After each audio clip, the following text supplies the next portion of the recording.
Hello everyone. So basically I am the person behind this course. So let's see quick introduction about me. So basically I am a security researcher and I am pursuing computer science under integrated dual degree BTech and MTech in an ATH.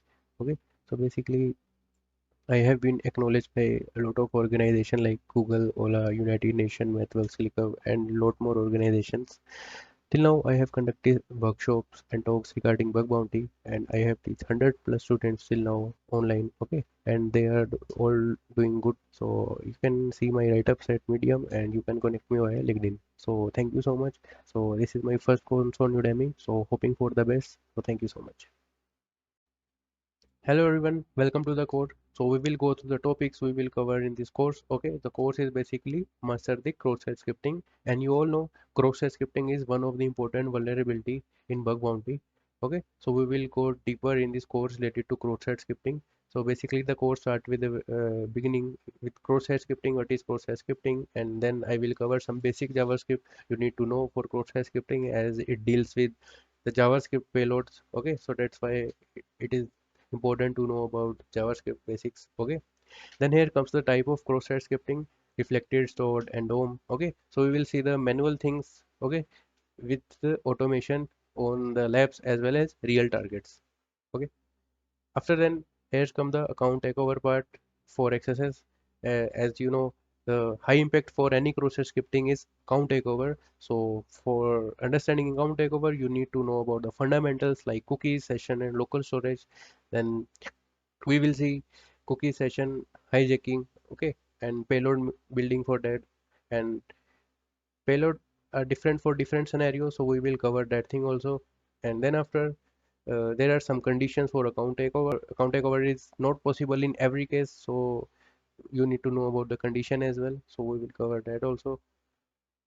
Then here come the bypassing cross-site scripting restrictions. So there are some ways to bypass cross-site scripting restrictions like encoding, and sandbox is one of the prevention technique nowadays company using a lot.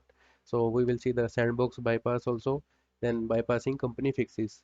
Okay, so basically if the company has fixes your vulnerability, we have still able to bypass that. Okay, so there may be chances or there may be some out of box thing you can do. Okay, so we will see that thing also. Okay, so other than account takeover, there are more attacks that can be possible to cross-site scripting. So that's our like keystroke hijacking attack, where are you able to hijack victim keystrokes. Then here comes open redirection and content manipulation. Okay, so here are some attacks, I will cover that with the payloads as well. Okay, now here comes the one of the interesting part of the course, that is chaining cross-site scripting with other vulnerabilities. So cross-site scripting is not limited. It can be chained with other vulnerabilities like file upload, subdomain takeover, common vulnerability exploit, and vulnerabilities like IDOR. So you can chain with other vulnerabilities as well. Okay, so we will see the case where a lot of people faces the issue like the issue of self XSS, which is basically no impact XSS. If you still find a valid XSS, but if it's a self XSS, then there is like chance where you are not able to get any bounty. So that's why you need to know like whether there is any case like if it's converted to some impactful XSS or not. So we will see the case like self XSS can be converted to reflected, and can account takeover be possible via self. So we will see that thing. Then at the very end we will cover the reconnaissance process for cross-site scripting with the tools I have mentioned. Okay, and at the end I will cover the blind XSS part. Okay, so thank you, see you in the course. Hello everyone. So let's get started with our very first topic, which is cross-site scripting. So, so what is cross-site scripting? So cross-site scripting is nothing but it's a injection. Okay, so it's a kind of injection where, like, suppose here is an attacker, and attacker injects some payload to application. Okay, so what happened actually using this payload, attacker is able to get victim details. Okay, the details include cookie session or maybe local storage details. Okay, okay, or may be able to manipulate the website content, or may be able to hijack the keystrokes. There can be many things. So basically it's a kind of injection. Okay, so what happens actually, the payload which attacker have, you can say the input into the application, is actually trusted by the application or actually trusted by the browser itself. Okay, so that's why it's allowing the payload to run in the application. Okay, so technically the payload can be entered into the input parameter, or it may be URL, it may be body, or it may be any header. So let me tell you in brief. Let me show how a sample request look like. So basically a sample request contains firstly the request method may be get, okay, maybe post, or maybe something else method. Okay, and here contains the URL parts. So suppose it's a any directory. Okay, and here HTTP version. So below are the headers. Suppose post, refer, cookie, etc. And below is the body part. So here is a sample request. Okay, so how a sample request looks like. So technically the payload can be entered in any of these part. Okay, suppose attacker has entered the payload in the URL part itself, or the any header in cookie, or any body part. Mostly the URL part and the body are targeted. Mostly the URL and body are targeted, because the URL part mostly gives us reflected XSS results, and the body uh, sometimes gives stored XSS results. So we will see this in part wise, like in reflected and stored one. Okay, I'm just telling you an idea. Okay, so why it is called why it is called cross site. Okay, so why can't we say like simple scripting, JavaScript scripting, like JavaScript, or you can say simple JavaScript injection. Why we are technically saying cross-site? Because uh, let me show you with example.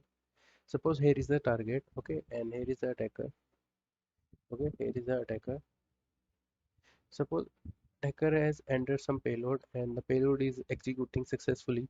Okay, now what happens actually, if attacker wants to hijack some victim account or hijack some like victim details, okay, so he or she needs to like send it to some other server like attacker.com. Okay, so it means both the target are different. Okay, so that's why we called it cross-site, because we are sending details from one target to another according to like browser policies. This thing, like sending some details from uh, origin origin host or origin target or origin server to some other third-party server is called cross-site data transfer. Okay, so that's why we called it cross-site scripting. Okay, so S- sending data from the target to the attacker.com contains some policies like same origin policies. Okay, so you can like read from articles about it. Okay, so like there are like three type of same site policies, like non, or lax, or strict. Okay, actually we will see it in the securing part. Okay, actually it is like related to the securing and prevention, or preventing the cross-site scripting attacks. Okay, so basically sending data from origin server to third party server involves the like involvement of same origin policies. Okay, so that's the thing.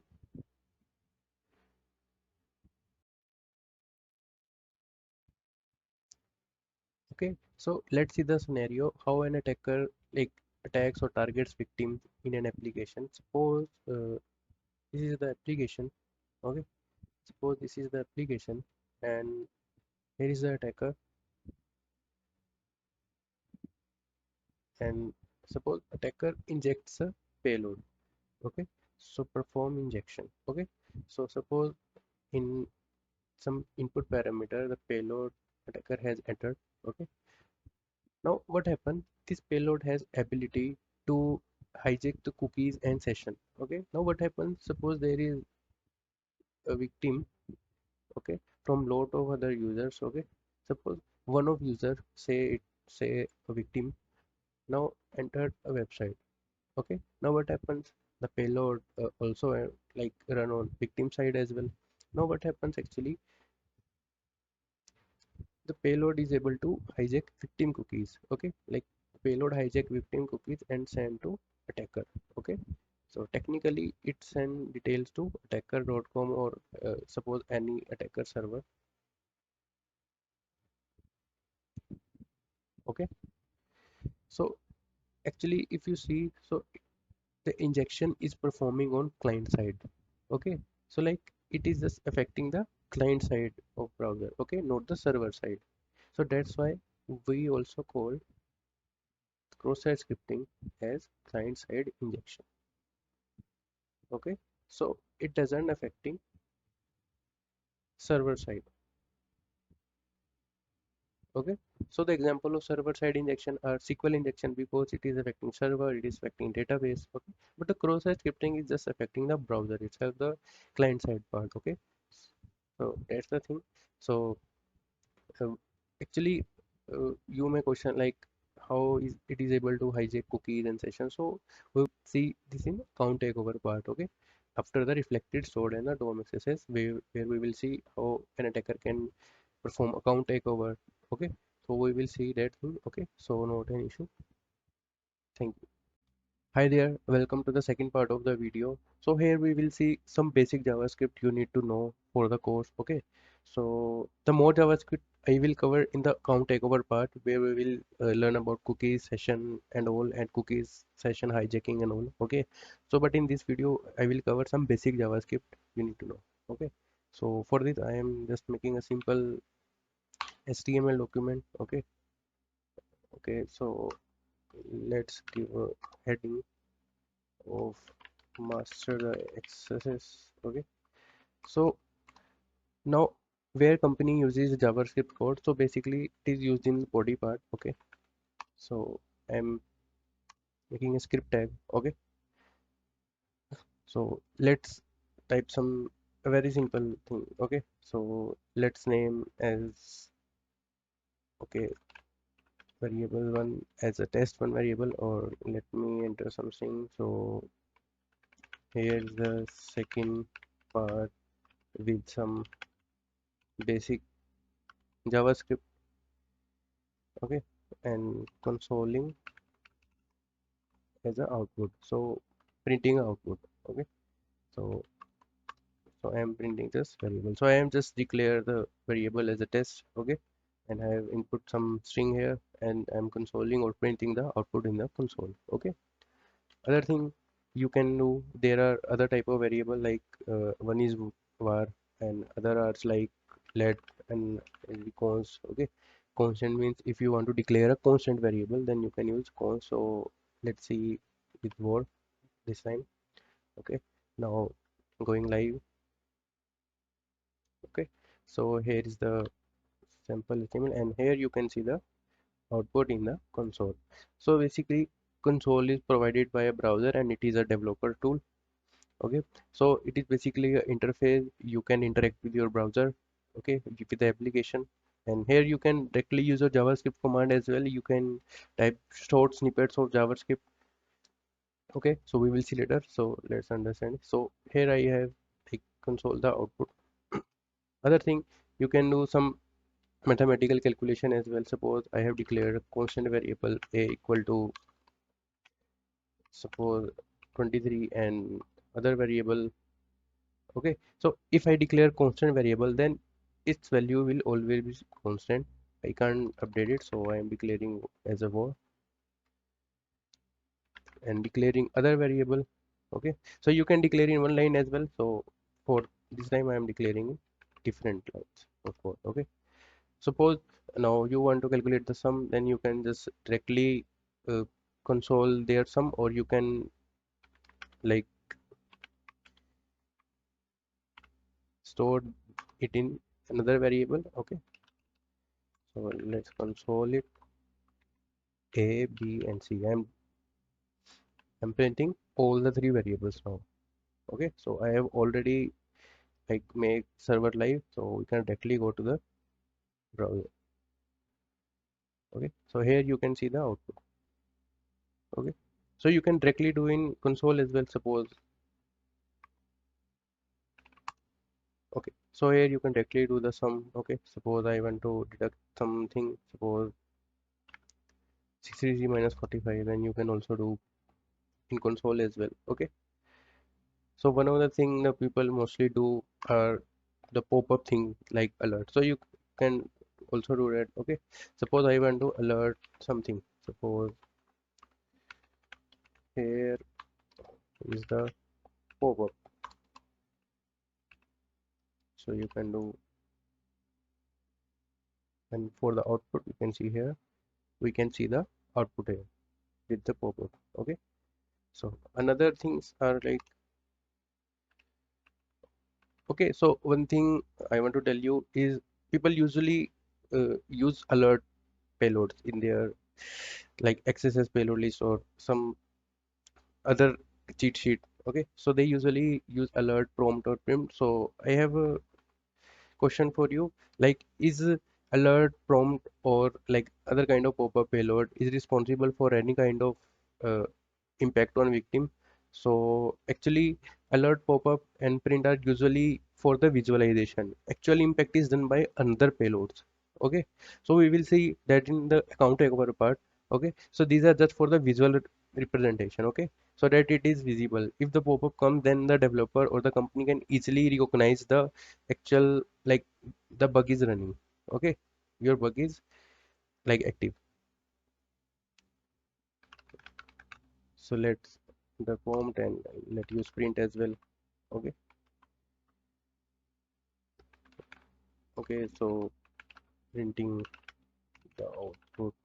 Okay, so you can check out with this one also. Okay, so here the prompt is working, alert is already working, and here is the print one. Okay, so you can directly do the things with the console as well. So if I want to alert something, then you can do alert as well. Okay, suppose I want to alert document or domain. So under document object, I want to like console and output with the domain part. Domain means this, the domain part of the URL.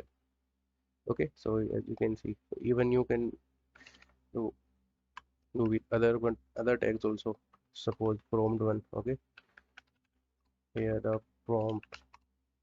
Okay, so you can do with prompt as well. Okay, even even you can declare variables also. Suppose I want to declare a variable. Okay, test2. Okay, with some value. Suppose this is second variable. Okay, so I have already declared variable.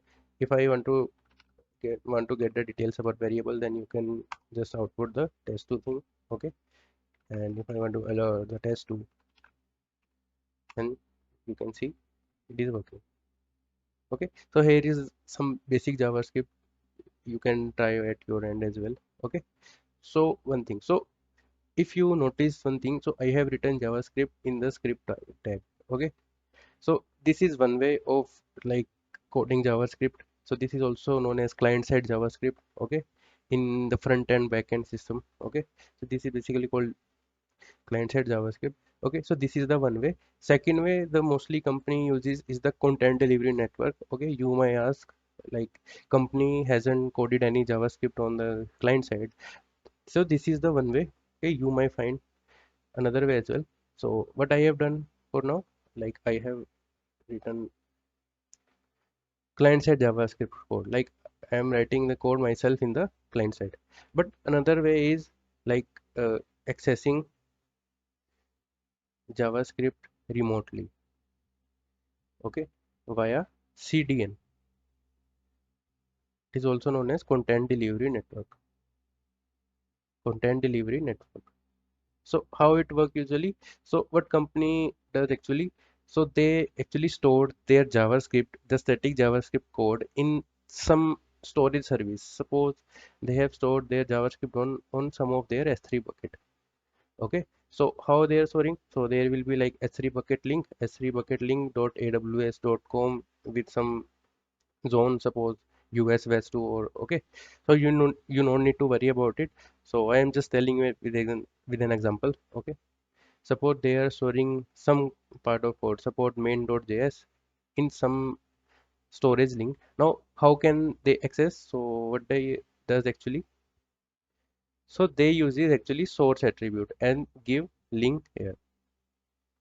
Okay, so we can also do that. Okay, so I am just showing you how company do that thing also, because there are not a single script code they are using. They are using multiple code. If you observe in any website, there are some front end code for CSS as well. Suppose they are using jQuery. Suppose they are using some other frameworks. So they need to use content delivery network. So how can they use? So they use is basically code with the source attribute and give link. So JS link here.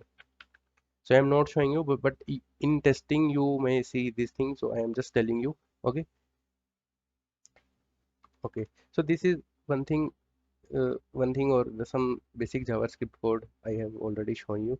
Okay, you can do some mathematical works. Okay, so basically from this you need to know the JavaScript is basically a scripting or programming language. Okay, so which can be used to do some complex things in the website. Okay, even you can modify your HTML, CSS. Okay, so I am showing you with an example. Suppose I declare, if you have done HTML, basic HTML, then you already know about IDs and class. Okay, so you, if you don't know, so you can learn about it from the YouTube, some basic tutorials. Suppose I am declaring a ID with a name, suppose header1. Okay, so you have to give a unique ID name. Now using JavaScript, I can modify the header as well. Okay, so let's write a basic code for it. Suppose I am variable, right, declaring a variable with the, suppose, name edit color, simple variable with a red color. So suppose I want to access this header. So I have already declared some ID. Okay, so how can you access this? So you have to like get the variable, get element by ID, and here you have to put the ID name. Suppose now the header object is in this variable. Okay, so even you can console the variable also. Suppose I am consoling the variable, let's see in the output. Okay, okay, so let's refresh. Let's see if we get, yeah, so we are getting the header object here, and I have already told you. So here you can see the full details of the header. Okay, so here the object details. Okay, so here is the basic attributes of this object. Okay, so we are not going deeper in this. So I am just telling you an idea what JavaScript can do, what are some powers of JavaScript. Okay, so our target is to edit the HTML, okay, or the CSS of HTML. Okay, so let me show you, because we will see these things in DOM XSS. In DOM XSS we usually deal with the DOM elements. Okay, so there you will not understand the code directly, so you need some basic understanding before. So as I am interested in like editing the color, so let's change the color. Okay, so I am interested in blue. I'm interested in blue one. Okay, so as you can see, I have changed the color. Similarly, you can change it to some other color as well as. Okay, so I have changed it to red. So now color should be changed to red. Okay, so we are seeing purpose because every time the page reloads, the alert codes are running. Okay, so I can comment down this code. Okay, for now,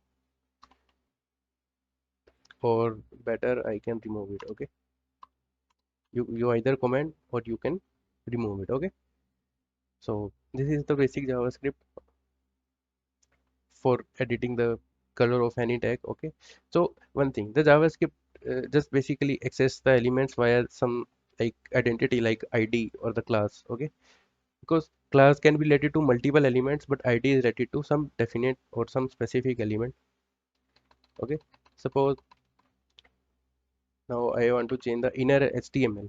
Okay, so you will see this in DOM XSS lab also, because there we will see this type of code basically. So if you already know about it, then it will be easy to understand in the tutorial. Suppose the inner HTML is basically this, the content in the tag or content in between the tag.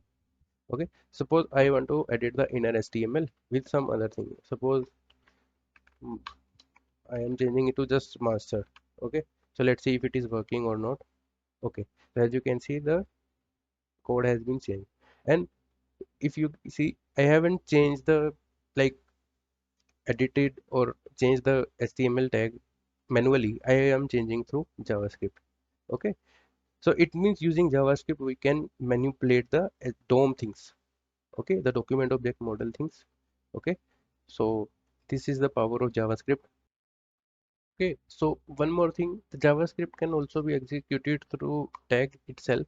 So you may have seen lots of payloads. They have like some embedded JavaScript in the code, the tag itself. Okay, so let's see with an example. Suppose I declared a normal anchor tag with some link. Suppose I am declaring normal google.com. Okay, so I'm just writing a simple text here. Okay, so I have declared a anchor tag. Okay, so let's see how it's looking. Okay, so as you can see, if I click here, then I will be redirected to google.com. It means that I have successfully declared an anchor tag. Okay, so now if I want to like add some JavaScript here, so how I can do? I am giving an example. Suppose in any target, if you are able to embed this tag, then you can try for embedding the JavaScript in itself. Okay, so how you can do? So I am just adding a event listener on mouse over. So it will be trigger when I hover my mouse pointer to the tag. Okay, for the content of the tag. Okay, so on mouse over is the event listener, and now I have to type the action. What action should it do? So normally people do alerts. Okay, so let's see if it is working. Okay, so when I hover, okay, I am hovering in different places, but it is not triggered. Okay, but whenever I hover the pointer to the anchor tag, it will be triggered. Okay, so that's how you can do. So we have already seen a event listener, how event listener or the JavaScript code can work with tags also. So we can do it with different tags as well. Suppose here I am using a image tag and I am giving a false source. Okay, so actually in real time the source is the actual link where your image is embedded. Okay, so you can give the actual link of the image and the image will be loaded. But for now, to execute the JavaScript or to execute the event listener, I am giving a false source, which is actually a false positive source. Okay, so what happens actually, if image source not find a source, then it will give an error, and here is the event. Okay, whenever image tag will get an error, then the event is triggered and our our code will execute. Suppose I am giving a, so here you can't give this string code, double string codes, because this is already in alert, so it will give an error. So you have to use this. So image is loading. So let's check out whether it is working or not. So image is loading. Okay. So as you can see, the image is not there actually. Okay.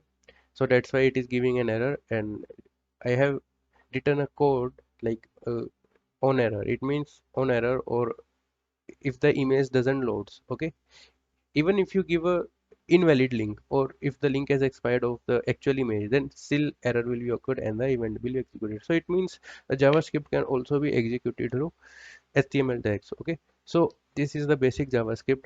Okay, so we will go for more JavaScript things. Okay, in the account takeover part, I have already told you where we will see the cookie session things. Okay, so for now the cookie session things I will keeping on hold. Okay, then there we will see how we can grab cookies and session and some local storage. So we have to understand some more things also, some developer tools things also. Okay, So I will cover in that part. Okay, for now I have already told the basic JavaScript, so you can go for more tutorials on YouTube and you can brush up your JavaScript skills and more. Okay, so this is the basic JavaScript. Okay, so I have not like discuss about more things like more data types or more things like functions and all. Okay, if else statement and all. So you can go to JavaScript tutorials and gain gain these topics. Okay, you can learn these topics on the internet. Okay, because this is not a JavaScript tutorial, so here I am just talking about some basic JavaScript because the cross-site scripting is like related to the JavaScript itself. Okay, every payload has a like some kind of uh, you can say event listener, some function thing, some more things. Okay, so you can do or you can learn from tutorials.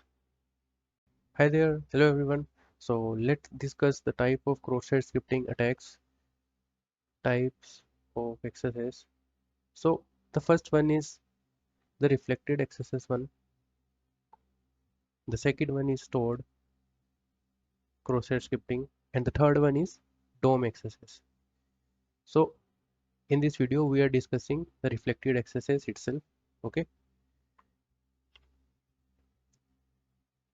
all right. So reflected XSS, also known as non-persistent XSS, non-persistent XSS. So basically, what happens actually? So the attacker injects the payload in the URL itself. So actually, what happens? So in an HTTP request, the attacker injects payload in URL itself. Suppose the URL is www.target.com with some parameter, suppose test, and here attacker have injected the payload like script alert, okay, and the script closing tab. Okay, so what happens actually, the application treats or process the value of this tag in an unsafe way and it is reflected in the response. Okay, so it is basically reflecting in the response without any filter or without any prevention. So what happens actually, the payload just got execute and the payload has the ability to again hijacks the victim details. Okay, so now it depends on the scenario which details we are able to hijack or not. Okay, and also it is called non-persistent because it is not stored in the database. So whenever you send the link to the victim, then it works. Okay, so it just doesn't store permanently in the target. Okay, so let's see the scenario how it works basically. So all right, so suppose here is the target link. Okay, so I will also show you in a live lab also. Okay, but firstly understand how it works. Okay, suppose there is a parameter called error. Okay, and in an error you have injected some text, suppose test 1 2 3 4 5. Okay, so what happens actually, this value just got reflected somewhere in the HTML document or HTML DOM. Okay, suppose it is reflecting in the h1 tag itself. H1 tag itself, the value you are entering just reflecting somewhere. Okay, I am just taking a scenario, an example. There may be different possible scenarios and maybe more complex cases. Okay, and what happens actually, you just observe the value is just reflecting somewhere and you just think of entering some different thing like a malicious thing like payload. Okay, now you just have edited the payload to some more complex thing like a JavaScript payload. Okay, now you can see the payload is reflecting. Okay, then you have to check whether it is working or not. Okay, so you can try with different cases as well. Okay, so here is the basic case of reflected XSS. So it may be possible with other parameter as well, you have to observe from your end. Okay, so let's see the scenario what actually happens. So here is the attacker. So as an attacker we just find a reflected XSS, suppose www.target.com. Okay, and here attacker injects a payload in some parameter, suppose test is the parameter, and here attackers build a payload. Okay, suppose here is the payload. Okay, so I have already told about this payload and alert document dot cookies. Okay, so we will see this in real practice also. So what happens actually, and this becomes a payload itself of infected XSS. Now what happens actually, attacker send this to some victim. Okay, so here is the victim. So whenever victim processes this payload, it got triggered, and again the details are sent to attacker. Details are sent to attacker. So this is how it works. Okay, so I have prepared bit little code myself. Okay, so here is the previous code we are learning in the javascript, basic javascript thing. Okay, so I have written some manual code from my side. Okay, so here is the piece of code. Okay, so what I am actually doing, I am getting the header element from this code. Okay, so I am getting the header object. Okay, now what I am doing actually, so the value of the test parameter. Okay, so you can read here, the value of test parameter from the URL, okay, is saved to the variable. Okay, it means the eh, basically the test object is saved to the parameter, and I have applied a simple if statement. If param has not having any value, then the text will be the same. Okay, the master the XSS, otherwise it is updated with the test value. So let's see what I am telling in the real practice. So here is the lab. Okay, let's see with console itself. Okay, so the output here console is showing is the previous output of this thing I have discussing in the tutorial. So let's see. So what actually happening here, so whenever I enter some value here, so it got reflected in this. Okay, so I have like set of from my side, like it will reflect here. Okay, like if we edit some value with params, okay, then it will be added as inner HTML in the header part. Okay, so reflected name itself suggests the something is reflecting in the response. Okay, so it tests for the test parameter. Otherwise, if I update the parameter, like if I change the parameter, like I have just set for the test parameter. If I change the parameter, then it will not work. Okay, so it is just working for the test parameter. Okay, yeah.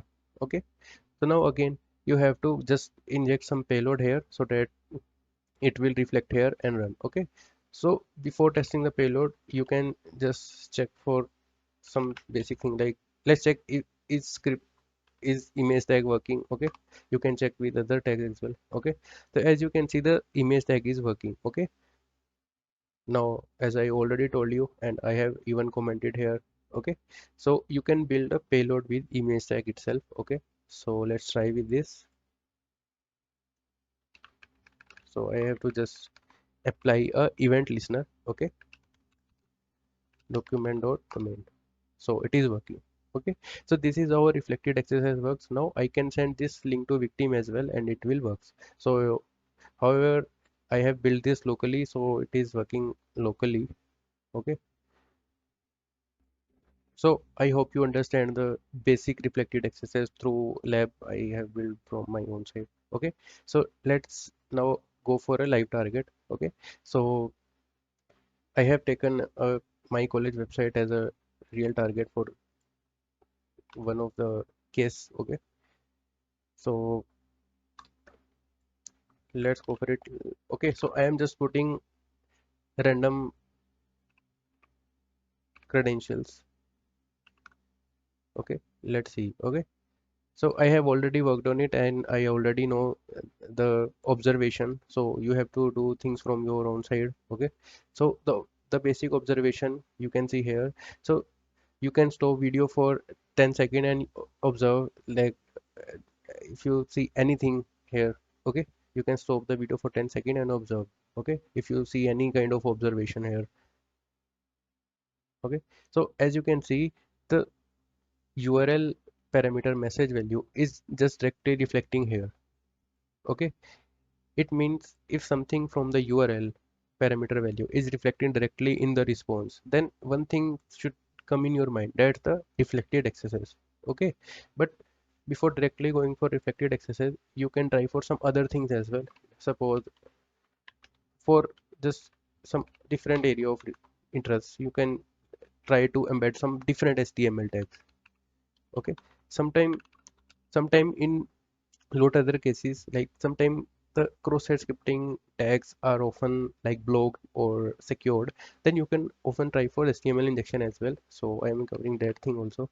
So I click here and let's see. Okay, so as you can see, it is working here. Okay, the tag I have just injected in the URL parameter value is directly reflecting in the response itself in the main login page, and here it is working. You can see below. If I click here, I think I will be redirected to bing.com. Okay, you can try with other tag as well, like iframe. Okay, so you have to give the source, so you can use this as your practice. Okay, for your practicing, as you can see, the iframe tag is also working here. Okay, okay, so let's try to inject some JavaScript here. So there are more cases with reflected XSS. So I am showing you the basic and easy case. Okay, we will see the string escaping cases also, which are I think little bit complex and okay. Okay, so it is working fine. Okay, so even if you want to test for some other things, so you can also write for other commands as well. Okay, you already know the JavaScript is working. You can also check for like other things also, like consoling something, like checking XSS. Let's see if it is working. So it is working. Okay, so what an attacker can actually do, what are the actual impacts, we will see in account over takeover part. Okay, so this is not the actual impacts. The JavaScript is working. Okay, it's fine. Okay, so alerting the, like, people just make an alert and just report to the program, so it is not sufficient and it is very insufficient. Okay, alerting thing is just a visualization or visual representation of any payload, but the actual impact of payload is the impact you are going to make with the victim. Okay, so we will see in the count takeover part. Okay, not for now. Okay, like what we can do here. Okay, at this stage with the victim, so we will see. So I think you understand how a reflected XSS basically looks like and how it works. So let's see more. So let's see a different case scenario here. Okay, so as you can see in the URL, there is nothing, or there is no kind of parameter here. Okay, so I can test for, but here are some input parameters. Okay, so let's see here. Okay, let's input some different parameters here. Okay, and let's see. Okay, but now here is the case where you can see the now parameters are reflecting in the URL. Okay, but nowhere else in the response. But here you can see here the parameters are reflecting here itself. Okay, so now what you have to do, like in the previous, it is easy to understand. Okay, like previously it was easy to observe, like the parameter value is reflecting. Okay, here is different case, the input parameter is reflecting. Okay, like not reflecting somewhere, but reflecting in the parameter part itself. Okay, now what you have to do, you have to just inspect. Okay, now you can do automatic inspect. Yeah, so here is one thing you can see, the parameter value is reflecting in the input tag. Okay, in the value, like parameter value is the parameter and the value of value parameter is here. Okay, now like if I try to inject some basic payload here, like I am trying to inject a very basic payload. Let's see if it is work or not. Okay, so it is not working, so let's see. So but as you can see, it is reflecting in the string. And keep one thing in mind, nothing will be processed in string, like everything will be considered as a string. It is not considered as a payload or any other thing. Like if I try to input any HTML tag, suppose I am injecting a HTML tag. So let's try to search. Okay, now again, so again it is reflecting on a string but not executing. Okay, but one thing you have to see, or you have to do now, you have to escape or try to escape this string. Okay, so let me firstly escape the string, and then I will like explain how we are able to escape the string and all. Okay, like you have to inject a payload in such a way that the payload balances the input tag and your payload just got executed separately. So it means you have to balance the string itself.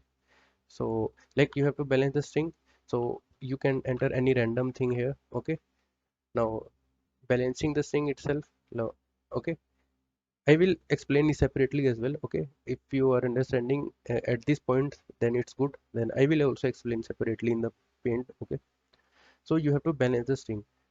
Like whenever this part entered here, it will balance the string, and now the leftover part you can try to inject your script.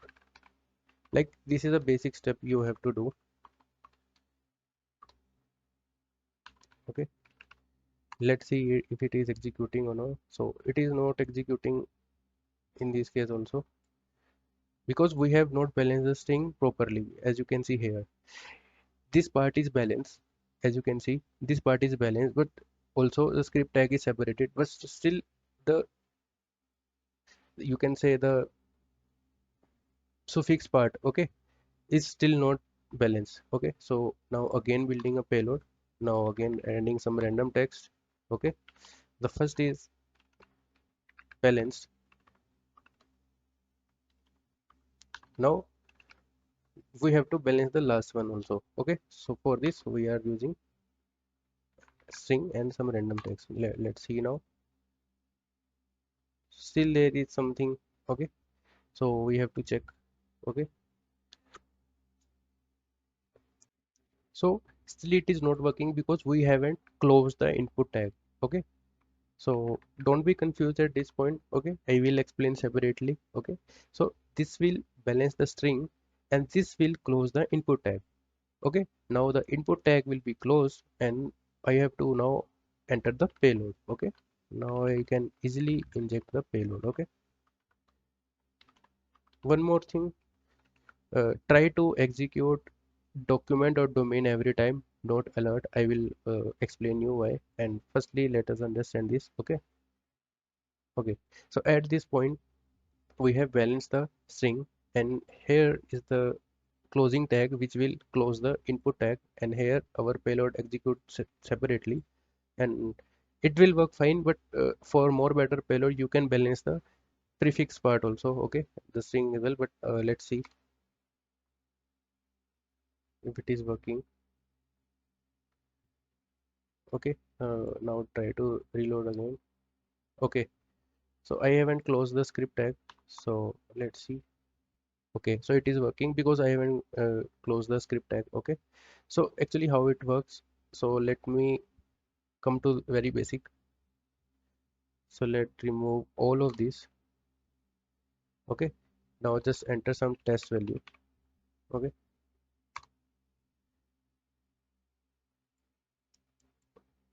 okay, so what was actually happening before, so it was like reflecting. Let me copy this and come to the paint.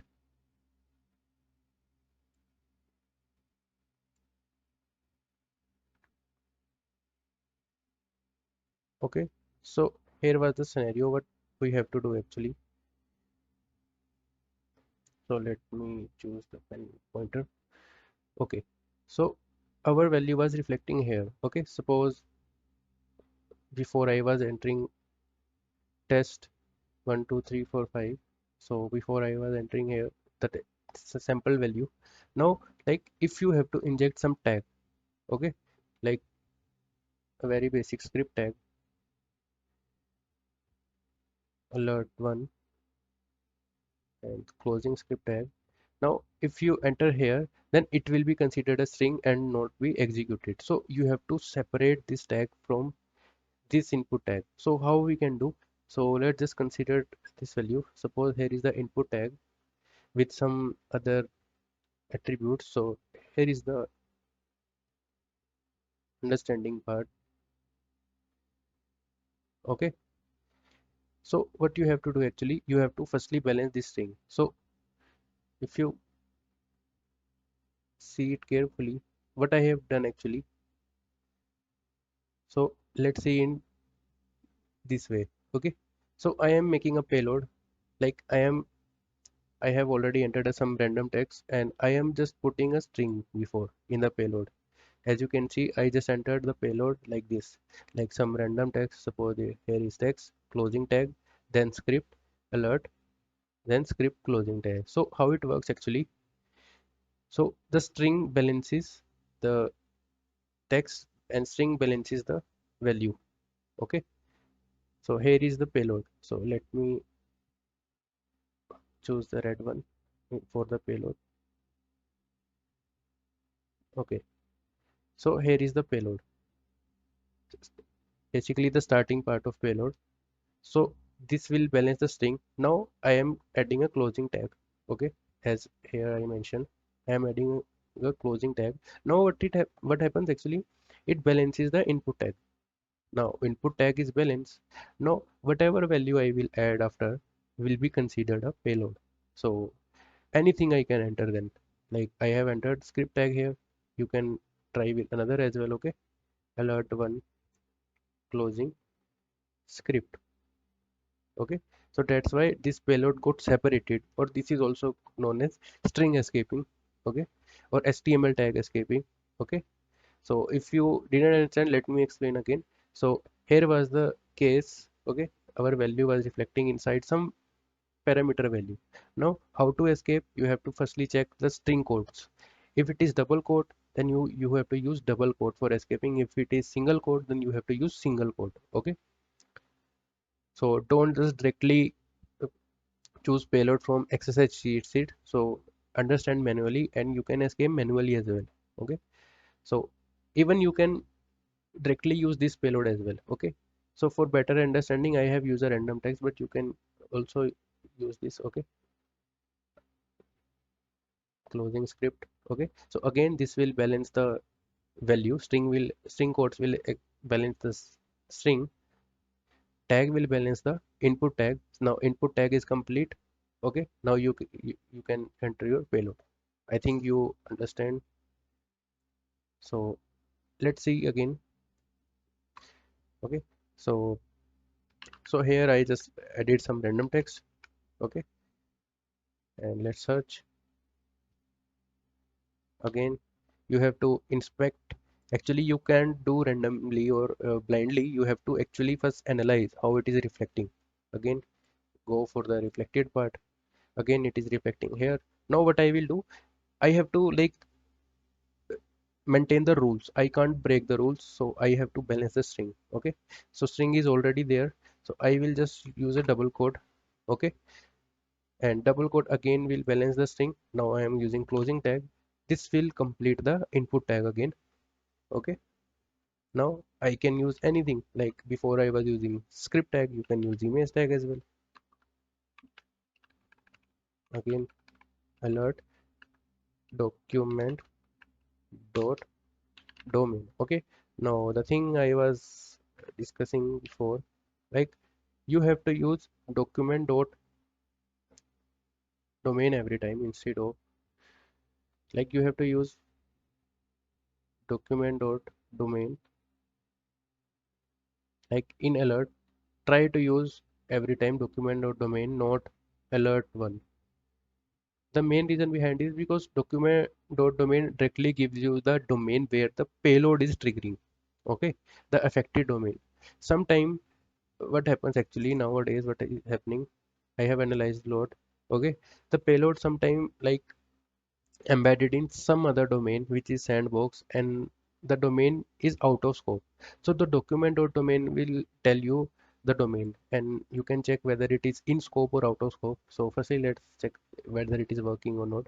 So it is working and you can see the domain is same as the target domain.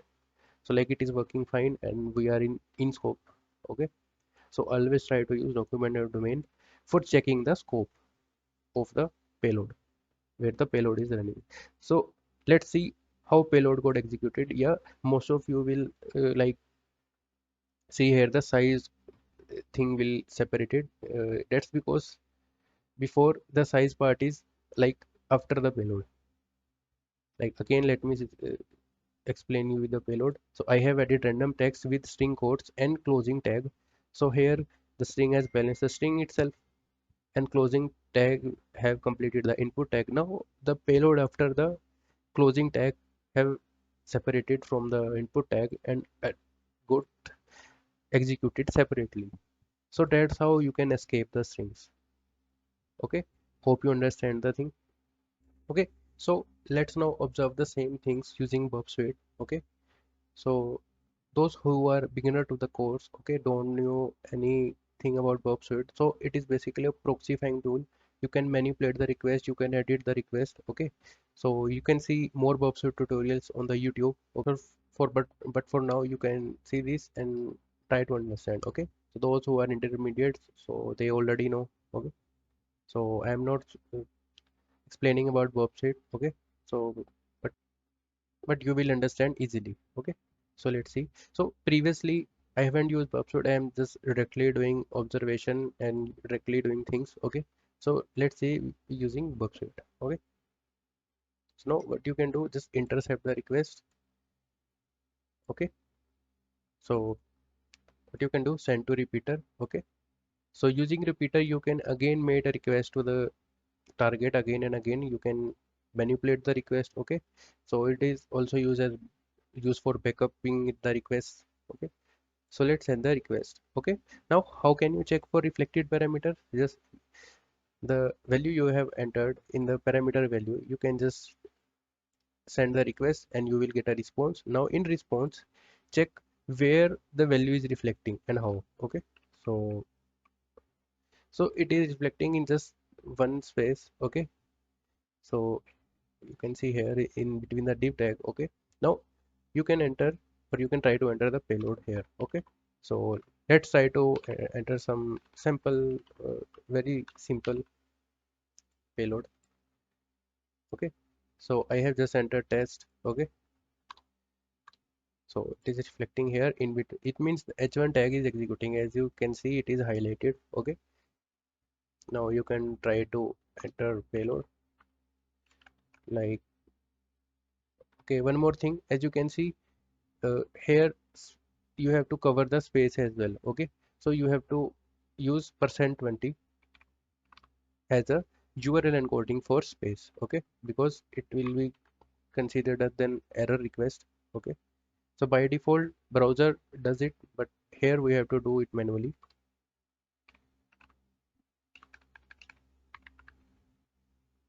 Okay, again try to use document.domain. So here it is clear that it will execute in the target itself, but still you have to use this. Okay, okay, now you have to check for the image tag where it is reflecting. Okay, so you can try to search image tag as well. Okay, okay, that is okay. So there are 5 matches. Okay, so you have to like find where is the payload executed. So try to check for different one. Okay, so here is our payload and it is executing successfully. Okay, so you can like copy URL and check in browser as itself. Okay, so here the payload is working successfully. Okay, phone error. Okay, so even you can modify the payload here as well. Okay, so I think here is some issue, so I have to complete the payload now. Okay, yeah, it is working. So I haven't typed X in the source. Okay,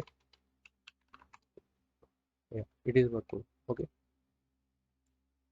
so this is how you can do using burp suite. Okay, so let's check another similar case using burp suite. Okay, now here I just entering some random value in the input parameter, search code, course code. Again, intercept the request. Okay, so here is the request itself. So send it to repeater. Even you can check in response in running. Okay, so here I have entered test 123. Yeah, so it is reflecting here, as you can see in the input parameter. Okay, so it is working for reflecting fine. So now test using repeater.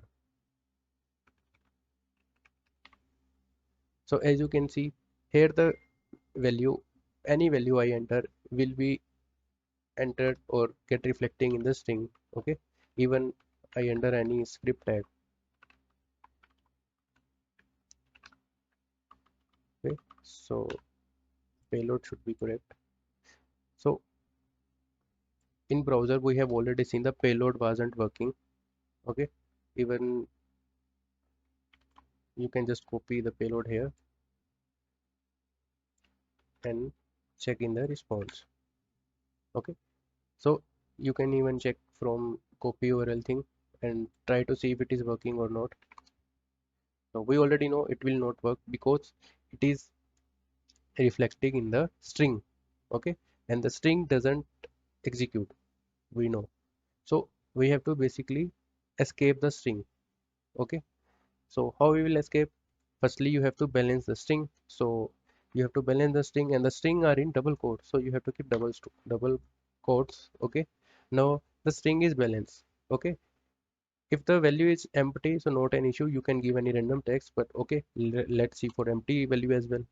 Now you have to close the input tag. So we will complete the input tag. Now we have completed the input tag. Now the input tag is completed. Now we have uh, escaped the string successfully, and now we will inject our code. Okay, so I have already written here. Okay, so let's see.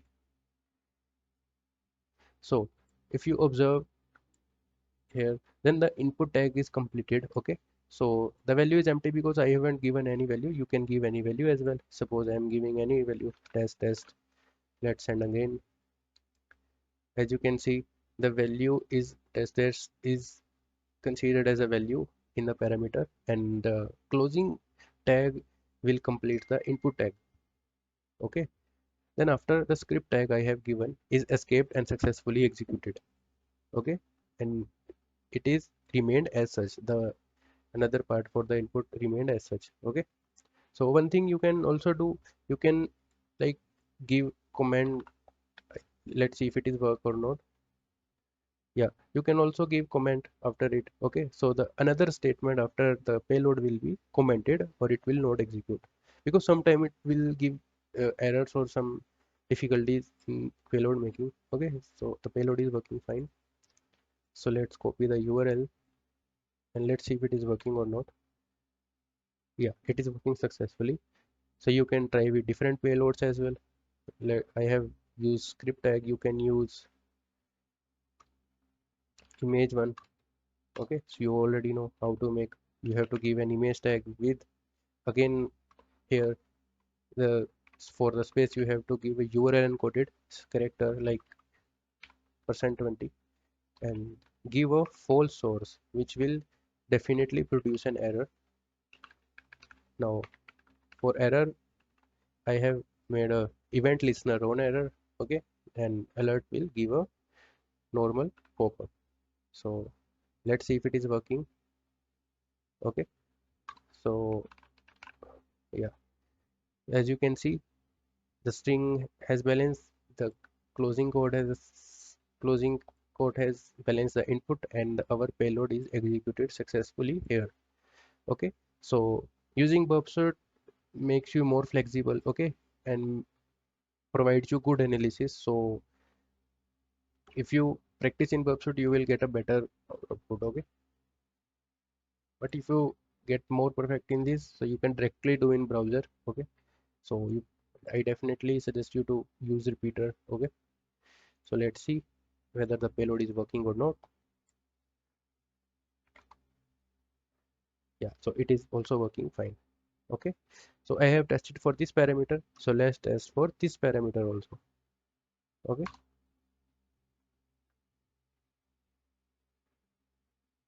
okay, so let's intercept the request.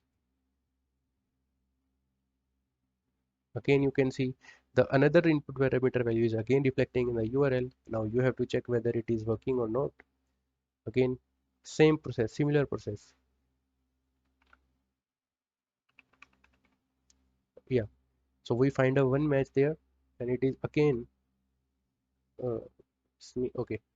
So let me make it more broad. Yeah, again it is reflecting in the input tag, and you have to just already analyze how to escape this type of character, and you can just first balance the string, close the input tag, and okay, so the value should be in string itself. Okay, so you can give any value or you can make it empty as well. So now you just give your payload alert. Okay, alert, or let me give some other thing like console, or you can give print. Okay, let us give another payload now. Just be flexible with different payloads, not just stick to one payload. Okay, test. Okay, let's see if it is working. Okay, so okay, so here are some spelling issue. Yeah, so as you can see, script tag is working fine, and our payload will be definitely executed. And again, I have balanced the input tag. Okay, so let's copy URL.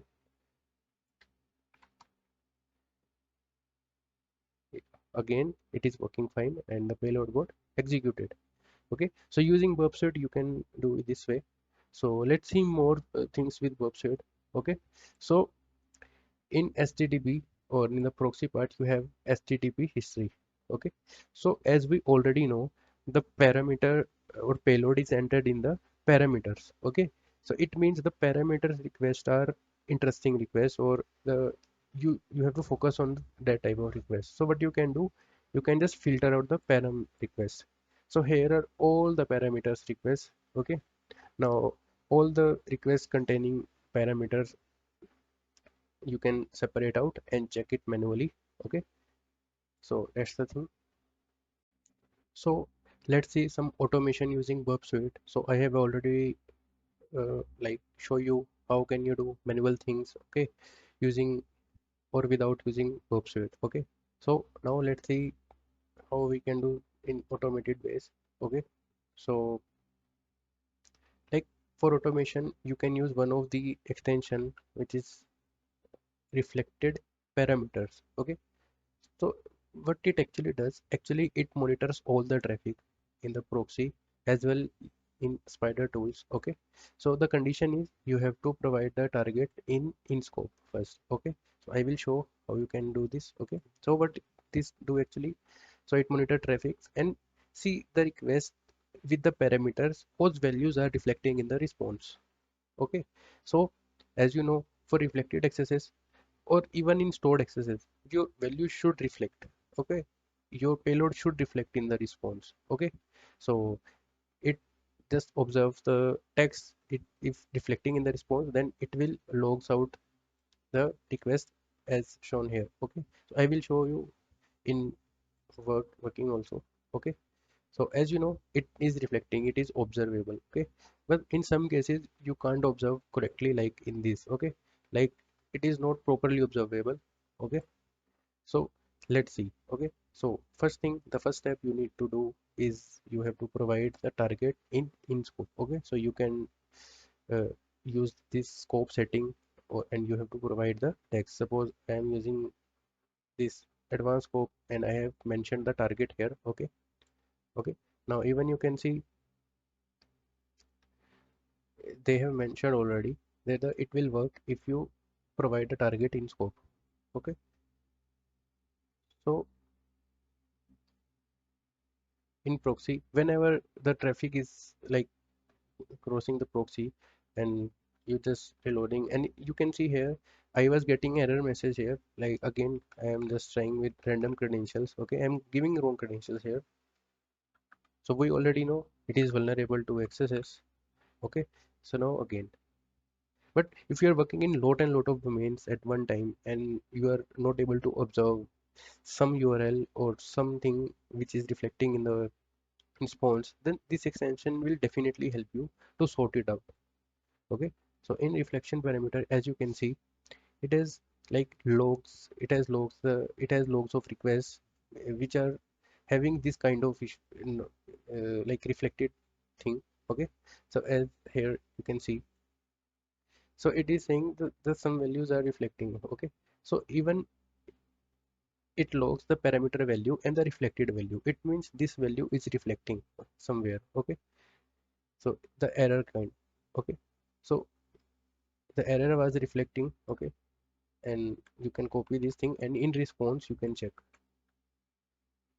Okay, so here you can see, so it means we can automatically detect these kind of things also. Okay, so you can install this tool. So to install, you can just install here. Okay, you can press install button, the tool will be automatically installed. Okay, so it is very helpful extension. So the further process you all know. Okay, you can just right click and send it to repeater. Okay, now in repeater you can do all the things I have already told you. You can just enter some test value here. Okay, so it is matching. Now you can just enter the payload here.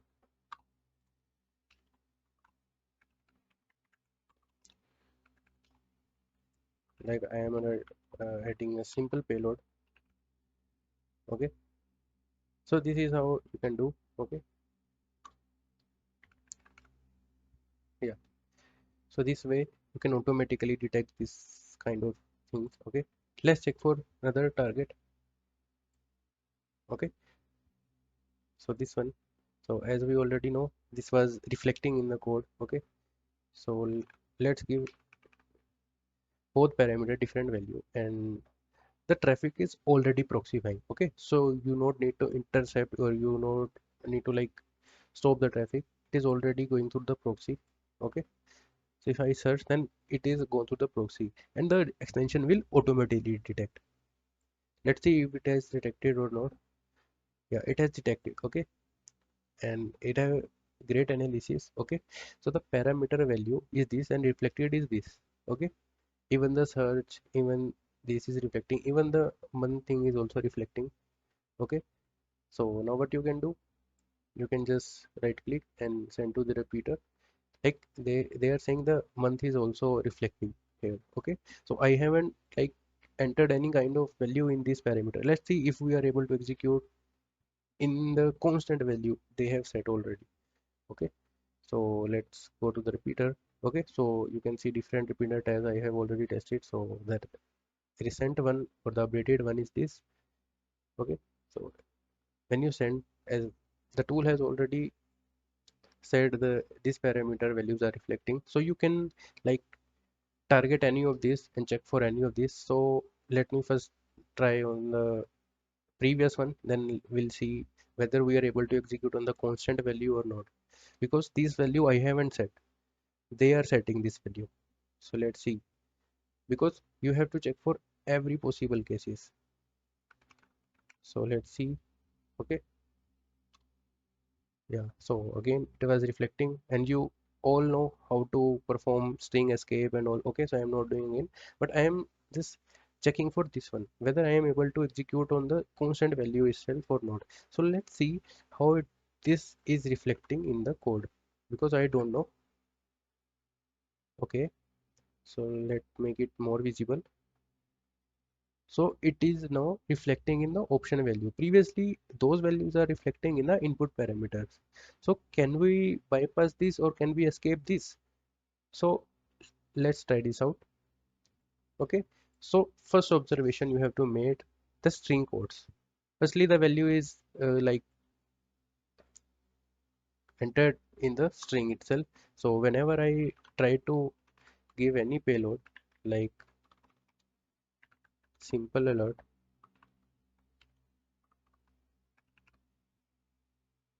so definitely it will be. So let's see. So let's see whether it is reflecting somewhere or not.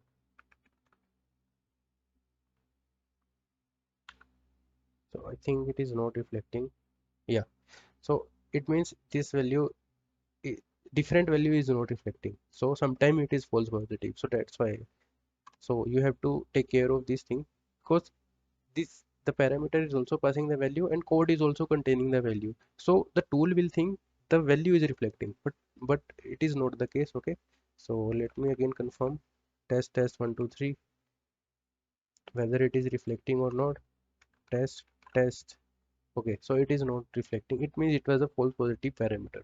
Okay, so sometime we face false positive also, so that's the thing you have to keep in your mind. Okay, one more thing, the burp suit has active scanner itself also, so it automatically does these kind of things also, like you can try to put it on active scan. Okay, so if I put it on active scan, so it will take some time. Okay, it will take some time and detect payloads and payloads like the string escaping payload itself. Okay, so let's wait and see whether we find something or not. Okay, so after waiting for some time, the automatic scanner has already detected a cross-site scripting issue which is reflected, which we have already find manually. As you can see here, the payload is very same. They have entered a random text and string for balancing the string and for balancing the input tag. Now they have applied the script tag and with some random string. Okay, so it is optional. Okay, so it means the active scanner also works for it. So these were the like second kind of automation which is provided by Bobsuit itself. So they have applied like list of payloads and checking each request. Okay, but I don't recommend you like before you have completed your manual processes, because the target might have rate limit restrictions. Okay, uh, if you like use tools, then they might trigger the rate limit firewall and you will be blocked. Okay, so I will recommend to do the manual things. Okay, okay, so the one more automation thing you can do is to use brute force thing. Okay, like I have already made, yeah. So what you can do, so those who are new to PubSuite, I think you don't know, if you don't know intruder, so it is basically for brute forcing. Okay, so what I can do, I can even try for bigger list of payloads. Okay, I can check this with bigger list of payloads. Okay, sometimes some payloads are blocked, like some payload will not work, like scripting. Okay, the script will not working, then maybe other payloads are working.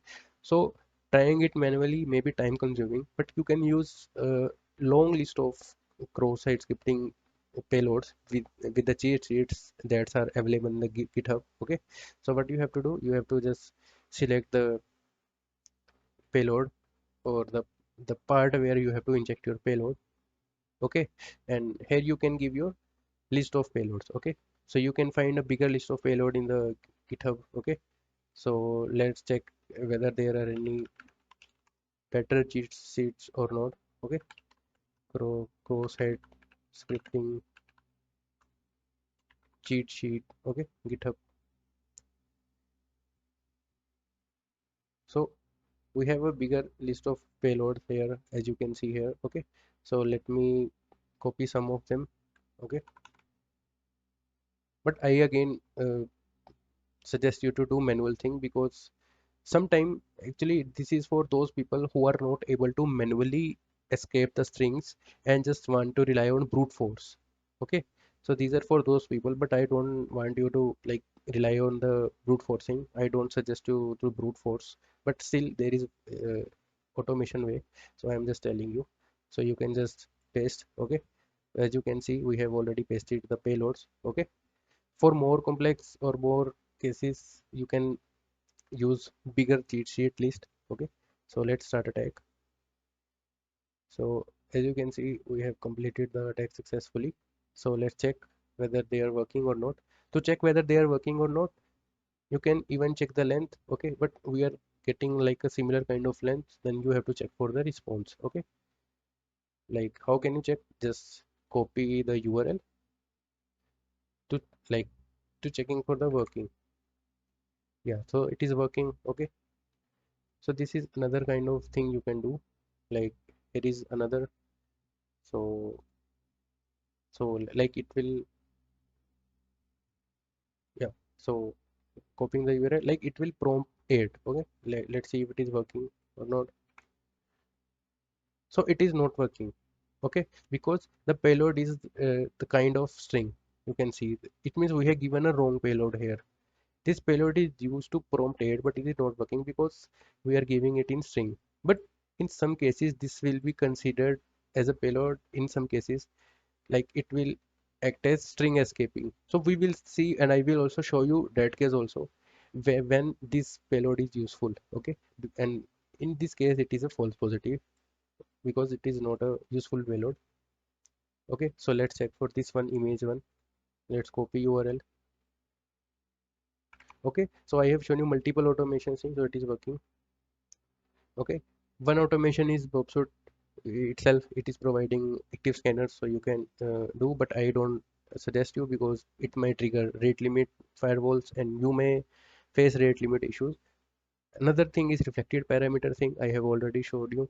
Okay, and the third one is this, you can brute force with cheat sheets. Okay, and how to find this request I already told you. If you don't know where to find parameterized requests, you can go to proxy, you can go to the HTTP history and just filter out the parameterized request, and you can see here are a lot of third parties. So for the target you can filter out the host and check for the things. Okay, the check for the requests which you maybe are interested in. So there may be another request. Okay, so here you can also see there is some another kind of URL, and you can try for it also. Okay, so you can edit in history, you can have to send to repeater. Let's send, like, this URL I haven't seen before. Okay, in the tutorial, let's check whether it is reflecting.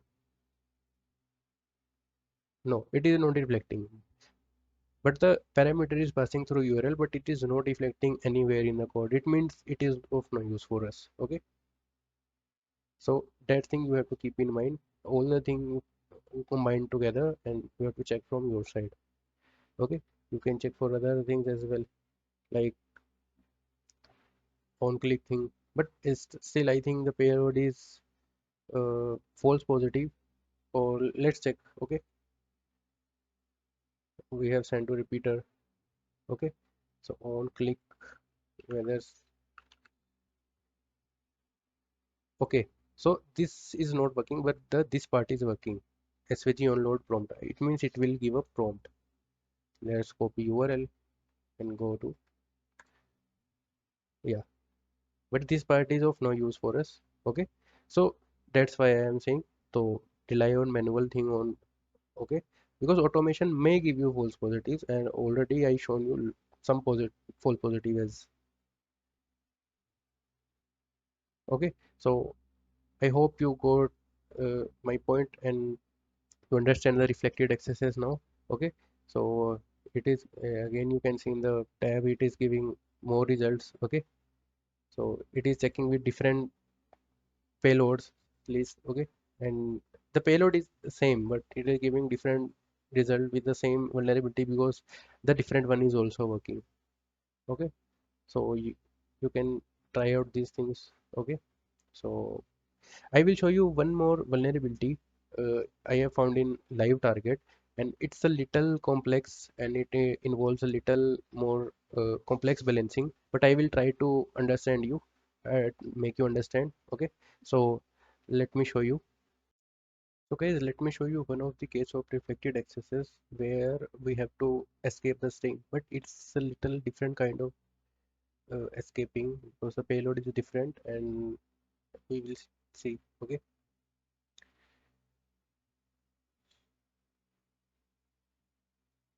so I found it on live target. Okay, so actually the bug is little different because not a parameter value was reflecting. Okay, so let me explain you here. Okay, so actually suppose it was the target. So we have seen the cases where, like, some parameters value. Okay, Suppose here is 1 dash 2 3 4. Okay, so it was reflecting in the response. Okay, so I have shown you cases of reflected XSS where the values are reflecting, but there may be case not value, the directory itself is reflecting and you can still perform an reflected XSS through directory itself. Okay, like just the directory is reflecting. So like you have to choose like a type of manual approach. Okay, you may automate, but I am showing you a case. Okay, so it was reflecting. Okay, so let's see the video. Let's continue the video. Let's first see the case. So actually it was reflecting this way. Okay, so here is the some variable and equal to the reflected value. Okay, so let me continue.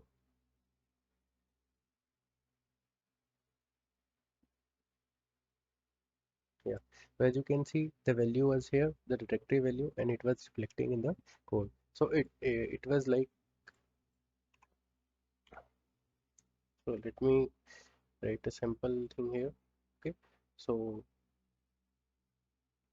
target.com and some random text. Okay, so in the target the value was reflecting like this in between script tag. Okay, so there are a lot of variables, so let me write some variable like test equal to random text. So random text is the just the value it was reflecting like that. So now I have to find a way to bypass this. Okay, like to trigger my payload. So any payload, anything I write here will just directly be written in between the string and it will not be executed. So I have to escape the string. Okay, so let's see how I escaped. Okay, and I will explain you in the paint as well. Let's continue. Okay, so one thing keep in mind here, you can see string is in single quotes. It means for escaping you have to use single quote string. So firstly some random text. Okay, now adding single quote string to balance. Okay,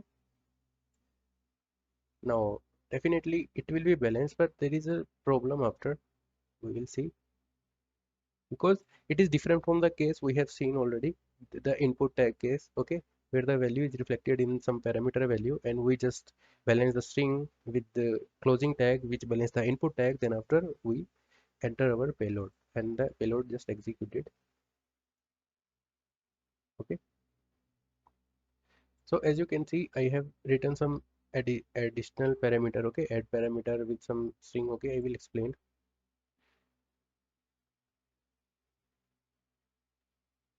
Okay, so as you can see the string have balance here. Okay, I have to balance both the strings here.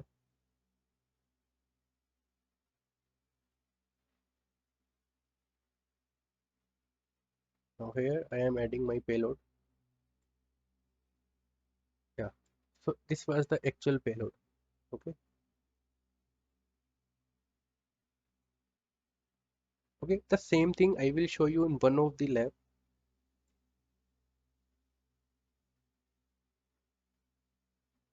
So let's see if it is working or not. Firstly let's understand it. So it is working.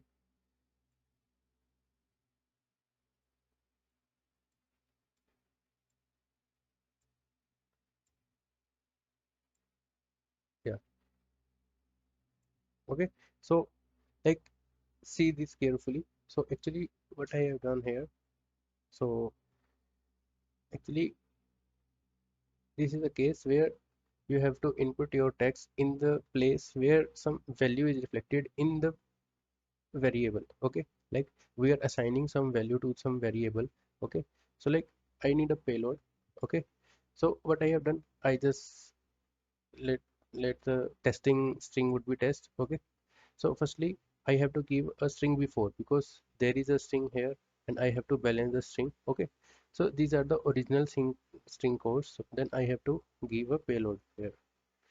So just select the green. Okay, So I have to put a string to balance this. Okay, so now it is balanced. Now here is also a string, okay, remaining as such. So I have to also give a string here. Okay, so now both are balanced. But how can I give a payload separately? So separating string, I can give a alert using additional parameter. Okay, and adding this, so it would be considered a like statement like adding some function to a string. Okay, so actually when the browser loads this value, what did happen actually? Firstly it's load this string, then it loads this payload, then after this string will be loaded. So basically this is the payload. Okay, so you have to balance the string in simply. Okay, another way of executing is this, let me tell you. So there is another way also. So you can also give this. Okay, so like you have to give add parameter. Okay, so it is compulsory for it. Okay, or you can also try it with this. So you can also give semicolon, then give alert one simply. Okay, or you can let this string remain, or you can give a string. Okay, and also you can give a semicolon. Okay, so now what it happens actually, this becomes a single statement and this will be completed. After this alert will be executed and this statement complete, then this string remain as such. So you can also use this type of payload. Okay, okay, so don't worry, I have a lab in DOM XSS part. Okay, which will be covering this in more brief. Okay, so I will cover this one, but I am showing you a case where you may face different kind of escaping. Okay, so I have covered this case also. I think you understand. If you don't understand, see the video again. Okay, see how I build the payload. Okay, how I crack the escaping. Okay, here I just entered the payload.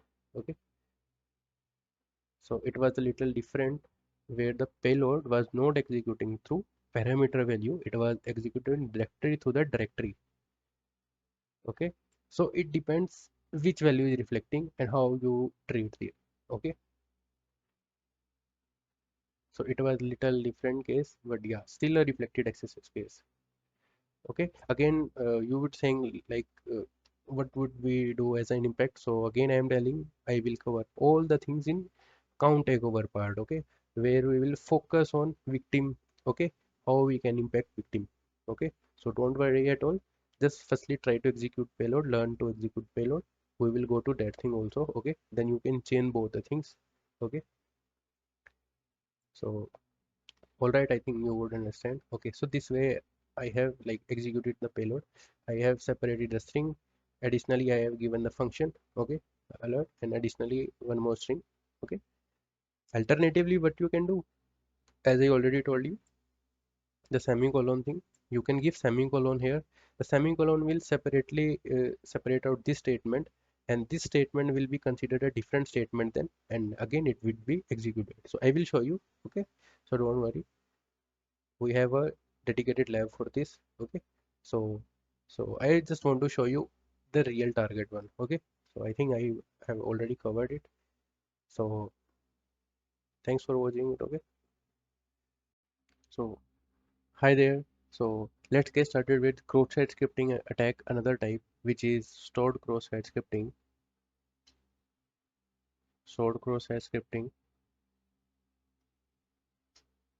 So stored cross-site scripting is basically the attack in which attacker inputs the payload in the application, and what happens, it also reflects in the response, but it got stored. Okay, like it got stored permanently. Okay, so suppose here is the application, and for example I am taking an example of comment feature, a very common example with stored process scripting. Suppose here is the attacker, and attacker like injects code in a comment, and you all know the comment is visible to everyone like publicly, and publicly anyone can see the comment. Now what attacker targets, attacker targets all the victim of the website. Okay, so what attacker does, it uh, inputs the payload in the comment, and what happens, the comment is stored to the database as well. as you know. So it got stored in the database. So every time attacker refreshes its tab or browser, okay, so it will get back in a comment because it got stored. Okay, it got stored in the database. So anyone who is looking the comment the or the comment is visible to anyone, okay, so the payload will run.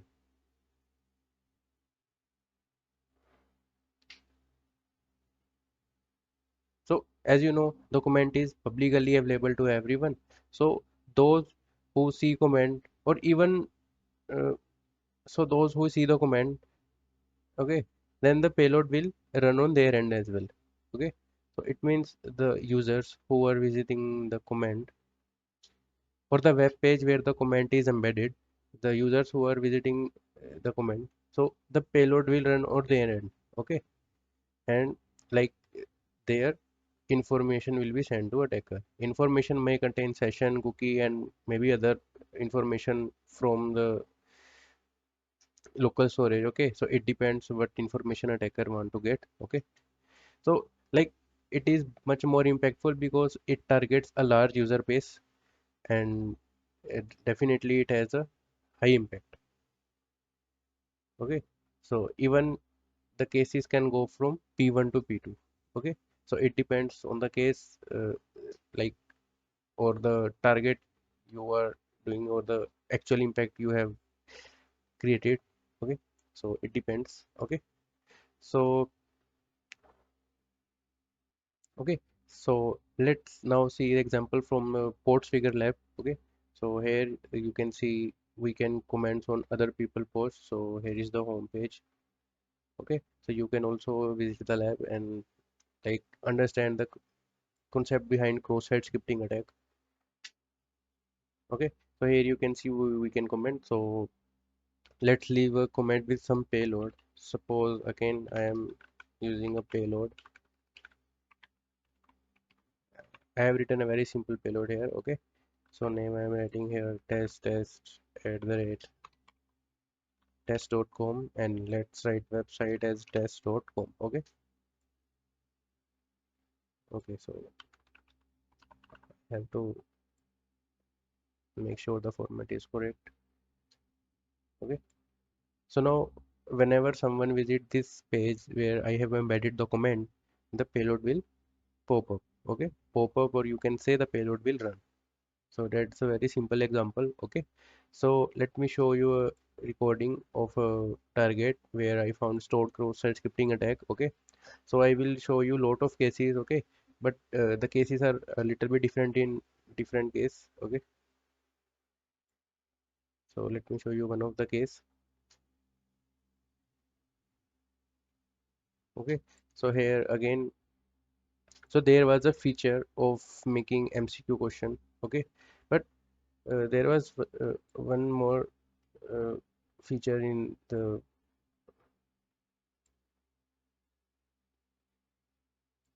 So actually the website having feature of creating MCQ question, and there was a feature where you can embed your custom HTML. So let me show you. So here was the working of payload actually.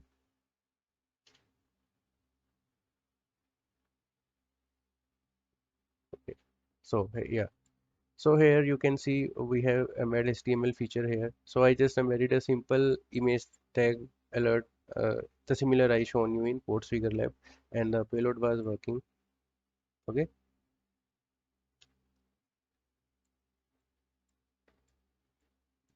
Also, I will explain you the actual impact, what this can do at large scale or publicly. Okay. So I will explain you. Okay. So let me explain here. Okay. So let me show you. So this was the target for student basically. Okay. And it has one subdomain for corporates. Okay. So, or you can say business domain. So the business domain having facility or the feature to create MCQ questions.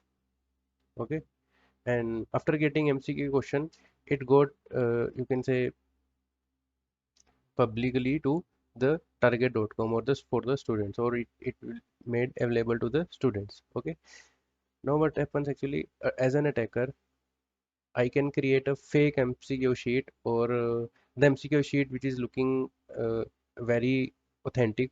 Okay, suppose I create a MCQ sheet where my payload is there. Okay, and the payload can hijack cookies.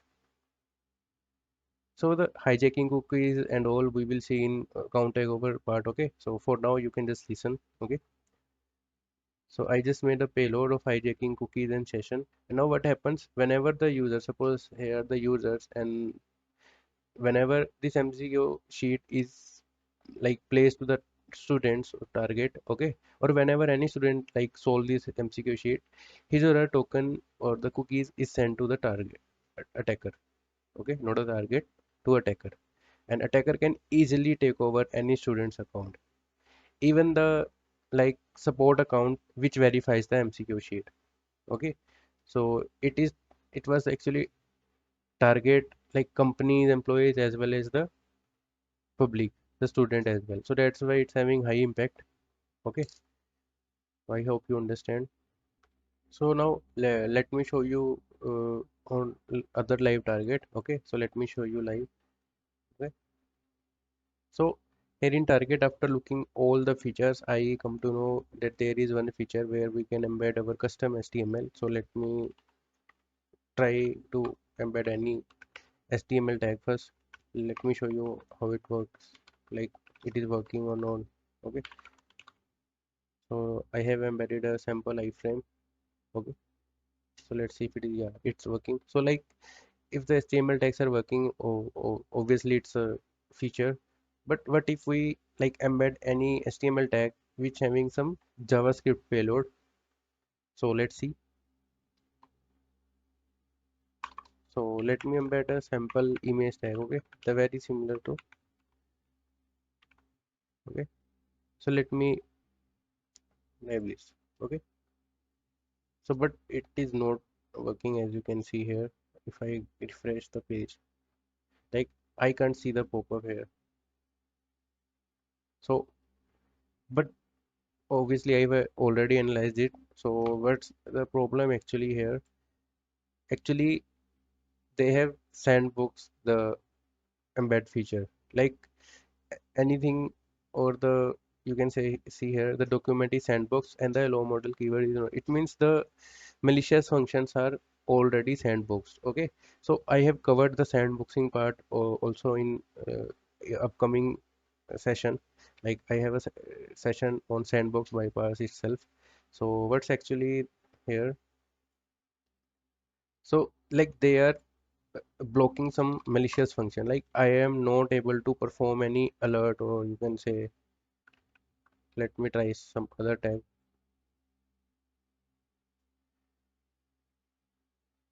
Okay, so let me refresh.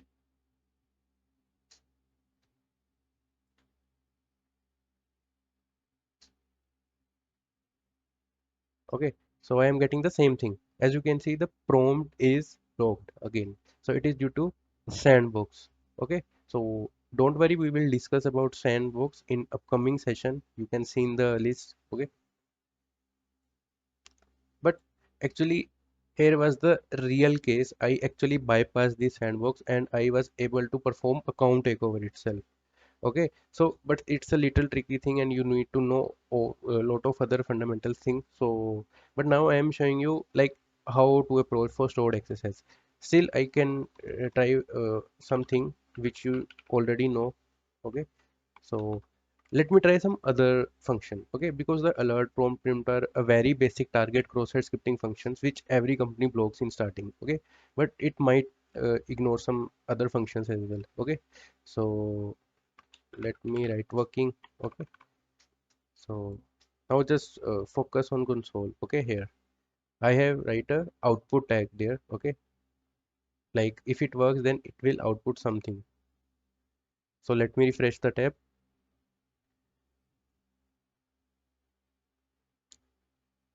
So just wait for a second.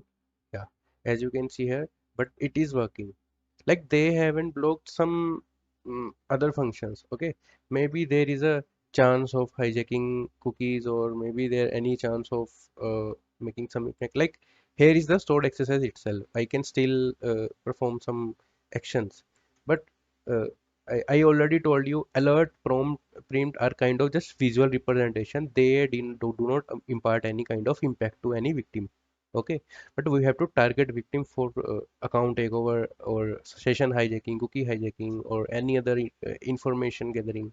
Okay, so it's another example of stored XSS. Okay, but still it's incomplete. I will cover the account takeover part in sandbox part. Okay, where I will show you how I was able to like bypass these sandbox restrictions, and I was still able to take over the victim account. Okay, so I will continue in that part.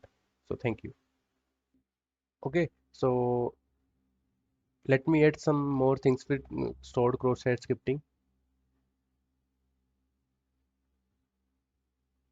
Okay, so similar to reflected accesses, you can go to HTTP history for checking for parameterized request. Okay, and additionally, you can use reflected parameter extension.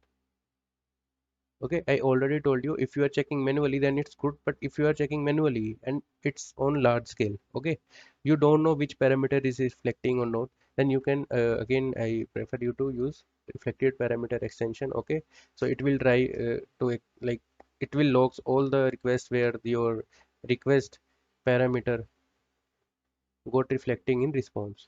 Okay, so because the parameter which is reflecting in response is interesting to you, as you know, if some parameter is reflecting, there may be chance your payload code reflect and payload will run. Okay, so you can like do similar steps I have already told you in reflected cross-site scripting, but the difference it just comes in the persistent part. Just it the payload just got stored. Okay, so now where to check cross-site scripting, like where to check stored one. Okay, so in reflected, you already know you have to check in definitely in URLs itself. Okay, there are some more things with reflected.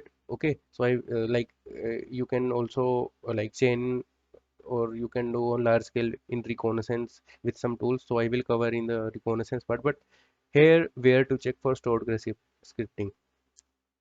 So firstly, like check every functionality, check every functionality of target, and target the functionality target the functionality where your input is storing. Okay, mostly because it's a stored exercise, it means your like input should have uh, a like storage feature, like your input should be stored somewhere. So it means like you can check on command feature or like post or some upload kind of feature, like your profile or the profile input parameters. Okay, but you need to find a way to exploit victims. Okay, sometimes people find stored accesses. Okay, let me explain you what happens actually. So sometimes people find false positive with stored process scripting. Let me explain you. Actually, sometimes people find stored accesses. Suppose here is a profile dashboard. Okay, here is the profile dashboard, and here is your username field, here is your email field, phone number field, your address field. Suppose in case, and you may find this case, suppose in username you find a way to trigger XSS payload. Okay, so you find a way, like you find some string escaping or any other thing. Okay, sometimes there is a link embed feature, like you can embed link, and sometimes the simple payload like JavaScript alert sometime works. Okay, sometime it got works or it got triggered. Suppose you find any of these, so what it happens, it your profile dashboard is only visible to you. Okay, only visible to you, like no other people can see your dashboard or other than admin itself, and admin is not going to visit every profile okay, on each day. So like it is just restricted to you, it's you. So it means it's a stored XSS, but it's a self XSS at, if we, at impact. Okay, if we see impact, so and then it will be a self XSS. Okay, so like profile, if you trigger payload, if your payload go trigger in the profile dashboard, then it can't be triggered on victim dashboard or any other employee or admin. So something you need to keep in your mind, like you have to target victims through stored access, and then it will be a high impact. Okay, so keep this thing in your mind. You might find stored access, but still you got no success with it because of the self behavior. So I am just telling you the case, okay, example of one case. So do try to check this thing. Okay, so one of the example that I have find from my side. Okay, so I was hunting on a Buckcrowd private program. So it was a like private Buckcrowd program. And how I find a stored accesses, but it was a self. So let me tell you. So actually there was a file upload feature, but the payload was not working in the file itself. Like I have embedded a payload code in the file, like suppose file.svg, and I upload some svg tag payload for cross-site scripting, but it was not working. But what was working, I changed file.svg name to suppose no image source, uh, then sub source alert, then .svg, then it got working. Like it just uh, loads, like image tag works, and it was giving me a pop-up. But same similar thing, this was thing is this thing was visible to me only, so it was not visible to any of other person. So that's why still it was XSS, but it was a self XSS. So sometime you may find stored XSS, but you may face a case of self XSS. So keep this thing in mind. Okay, so that's the thing I want to like say to you. So let's get started with process scripting third type, which is DOM based accesses. DOM based access. So DOM based accesses is a type of accesses where a attacker like inject some code, or you can say payload. Better to say payload somewhere in the target. Suppose any input parameter, and in case of DOM accesses, the input got put set somewhere in the code itself. Okay, so there are some terms related to DOM accesses I will cover. Okay, so let's come to the code part. Okay, so attacker input some like enter some payload as an input parameter or in the input parameter, and the input got processed in the code. Okay, I am simply writing processed. Okay, and as an output, payload runs. Okay, so here is one thing you can understand, or one thing common with reflected and stored.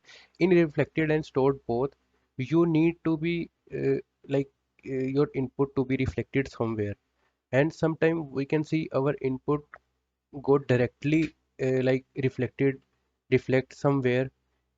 But here the case is not the same as stored or reflected. In even reflected accesses, your input sometimes not get directly reflect. You have to perform like string escaping to for payload to work.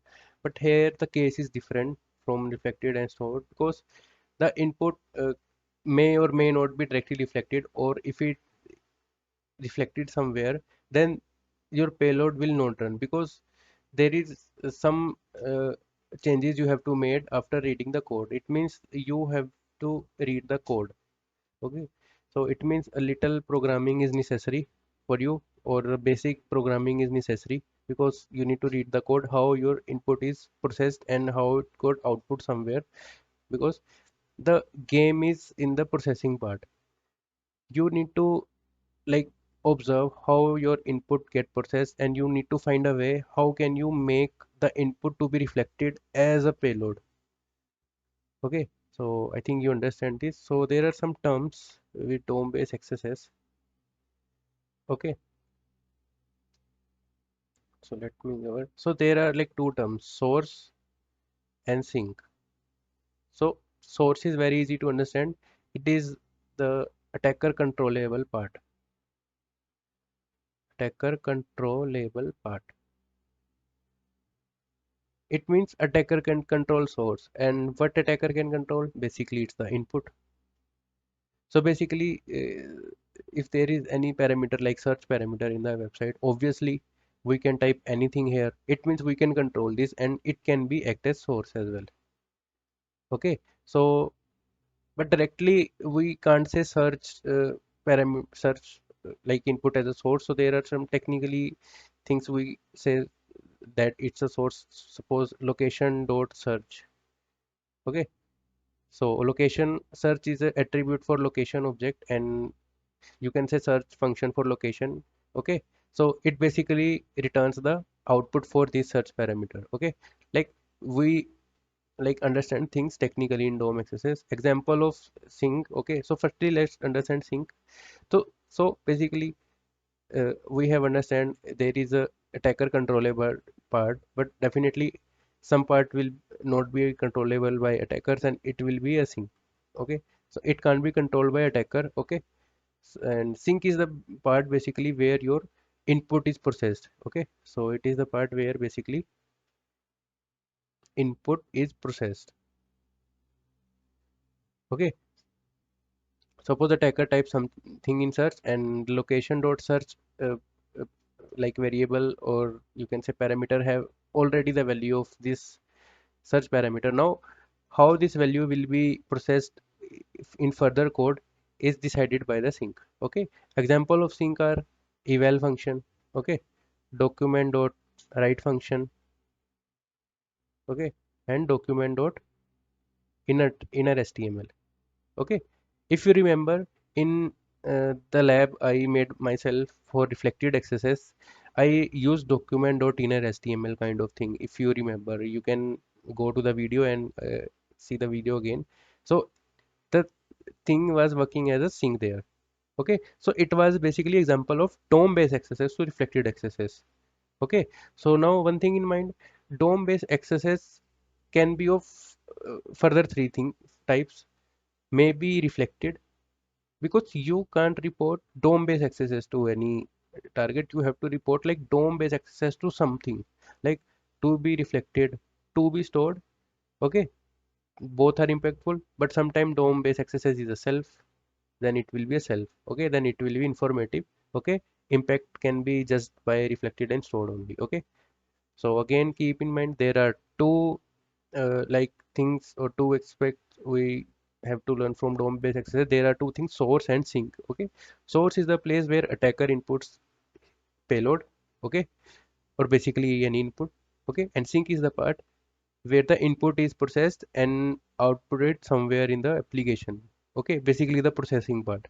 Okay, hope you understand this. Okay, so let's understand the basic DOM accesses through Boards Figure Labs. So this is a easy lab to understand DOM-based accesses. Okay, so I have already told you the document dot write is basically a sync. Okay, and location dot search as a source or where the attacker can inject its input. Okay, it means it is location dot search is controlled by attacker. Definitely from the topic we can like got some got these things. So let's access the lab.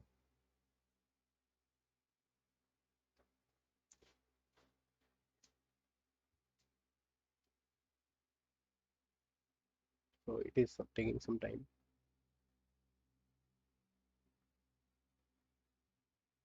So basically, you can remember the just two things DOM-based accesses is dealing with the code. Okay, so you need to read code. Okay, so let's see. So again, here is some input. Okay, and thing nothing more. And there is a view post option. Okay, so let's type something here. Suppose I am typing test 1 2 3. Okay, so like test 1 2 3 is reflecting here, and one thing like comes in your mind like is there possible if I inject payload directly here and as your text is reflecting,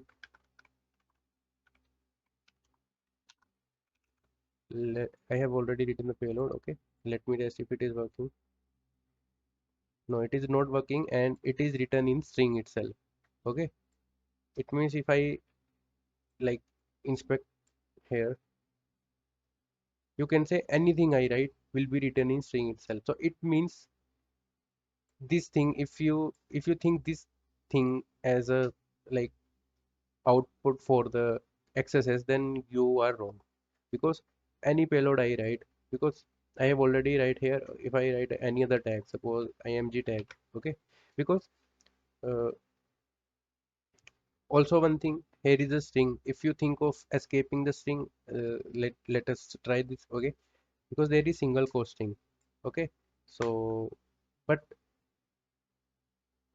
and there is h1 tag, like, but how can you bypass it, because there is no escaping kind of thing, because the escaping thing can be performed in between tags, but this thing is already out of tag, okay, you can't all escape already a escaped thing, so it means anything you will write will be written in string itself. Like I have written a valid payload here, so let's try. So again, so it means I can't bypass this thing, okay, because this is like simple string thing, anything you will write will be written in string here only. But just wait, let's go to the code, okay, so this part, the string part, okay, so as you already know, here is the DOM XSS lab, so definitely it will be dealing with lab, okay, okay, so here you need to find the part of code where your input is processed basically, okay, so in document.write your like final input is processed, okay, so document.write is done in basically this image tag, and this image tag is updated below, as you can see here. Anything I write will be written in search value, search terms parameter value, but here the input is processed in such a way that if we think some out of box thing here, then we can still bypass it, okay, like your input is not reflecting just here, it is also reflecting here, okay, and it is visible if you like open your code, okay, inspect the code properly, and if you observe carefully, then if you see, the query is basically your search thing, okay, and you can also try location.search using console as well. I already told you in basic JavaScript. I think I haven't talked about location.search, so you can see like this, okay. So location or search is basically what location actually returns. Let's see. So location is basically a big object, okay. So location basically contains the information about the URL, the URL you have, the URL like this, and you all know the URL may have different kind of things like parameters, some value after hash kind of thing, there may be multiple parameters, so location provides us a way to get those parameter values, and here you can see the parameter values, okay, so you can read more about it. So so I am interested in search parameter, so basically I am definitely, that's why I'm focusing on the search thing, okay, so it means location dot search return us this, like all the, not all the search parameter thing. Let's see if there is anything other than this, okay, so basically it is returning the search parameter, okay, so hopefully you understand this. So let's come to the element, yeah, so hope you understand the location dot search input, okay, so and this can be controlled by attacker, as you all know, the search having this value, and that's why the location or search returning this with URL encoding, because there are space some characters that can be URL encoded, so that's why, yeah, So what it's doing actually, document dot writes basically, you can say, writes or update the correct the thing which is written in between. You can say, as you can see, there is image tag. Okay, so basically we are able to write, or we are able to update the image tag every time if we change the input. Okay, so using document dot write we can perform this. For proper documentation or more deeper documentation, you can read more about document dot write, but let's discuss the case here. So we can basically, like, modify, or you can say we can manipulate the query here. Okay, so if you basically see here, the query is written here in the value of search terms. Okay, and this is written in a source tag. But if we are able to escape this image tag and make our payload out of image tag and let it run. Okay, so again, if you see here, we have to firstly balance the string. Again, the same rules I have told in your reflected XSS. So let us try to build a payload directly here. So firstly, you need to, like, escape double string codes here. Like, I have to make a double string code here. So I have already made a double string code. Then you have to balance the image tag. Now this will balance the image tag. Proper image tag is completed. Now you can enter any of the payload. So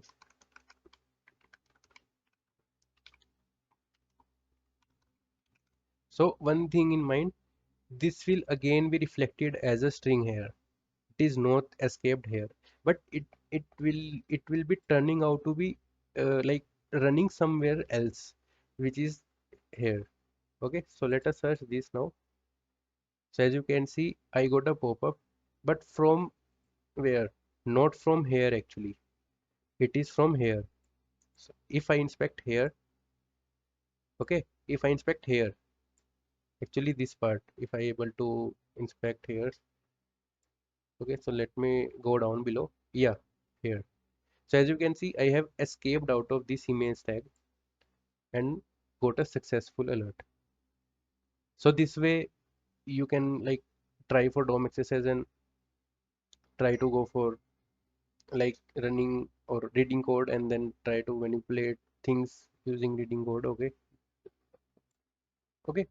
So now let's see another DOM based XSS lab. Now again, there are two things, source and sink. Source is the attacker controllable area, and again the source is location dot search. Okay, so I already told you about location dot search. I will again tell you in this lab as well. Okay, so not an issue. Now here the sink is inner HTML part. So basically document dot inner HTML kind of uh, function is used. Okay, so the same function I used in reflected lab I already made from my side. Okay, so I have already opened the lab here.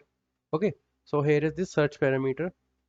So now test for some input like test 1 2 3. Now again, one thing will comes in your mind that the input is reflecting here, and you will just enter a payload and you will get a pop-up. Okay, will we get a pop-up? Because I haven't seen anything. I am just relying on the reflecting thing and just added the payload. But here our script tag is, I think, not working. But again, I think something happened here, because in previous lab, it was just reflecting as a string there. So now let's directly go to the code part and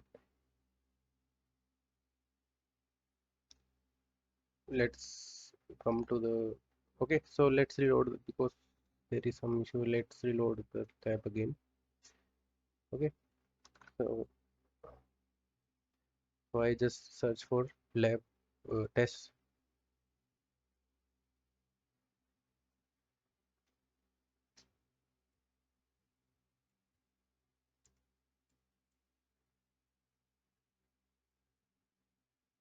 Okay, I search for this thing, but here I am not getting anything. Yeah, so it is basically reflected in the span tag with some ID.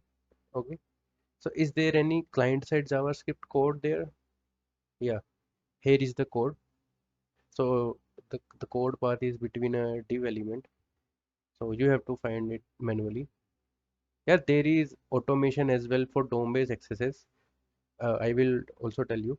So let's first understand manually, okay? Because the manual thing is important. Yeah. So if you like read code stepwise, then let me tell you how to read code stepwise. Okay. So like the function is replaced. There is a function, there is some variable, and there is some if statement. Okay. So like serially how it is processed. So let me tell you. So firstly, the query variable is assigned the value. Okay, and the value is what? The value you just type what you just search. Okay, so which is basically location dot search element. Okay, you can even go to console and you can search for live location dot search. Yeah, here. Okay, so basically I search for test here, and the full value is this. Now the value is assigned to the query. Now here is a if statement. Basically it, it basically, you can say, basically you can say it is a it calling a function, and function will be called only if you type something. Basically anything you typed will be considered as a true statement, and it go true, and the function got called. After then the document dot get element by id, uh, and with id, and here is the id. So basically to update something for any element, we need to get the id for that element. So here is the ID for this tag, and here is some inner HTML. Basically, the query you type just directly return to the inner HTML. Basically, the thing you are typing directly reflect here. Okay. So sometime what happens, script tag don't work directly in between tags. So some other tag may work. Okay. So you can try with the main tag here. So it means there is no string escaping here. Our value is directly reflecting here. Okay, in between tags. Okay, so we can directly try to, like we can directly try to type some other tag payload, so it will definitely directly run. Okay, so it was a kind of easy lab, so let's see more. So let's now understand one more type of DOM based XSS. Okay, now I have not written any kind of like topic like document dot inner HTML or location dot search.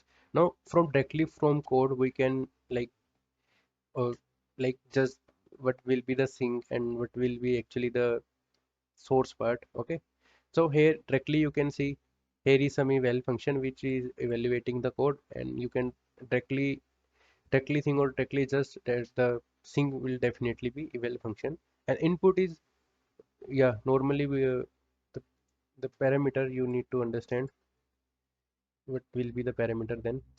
Okay,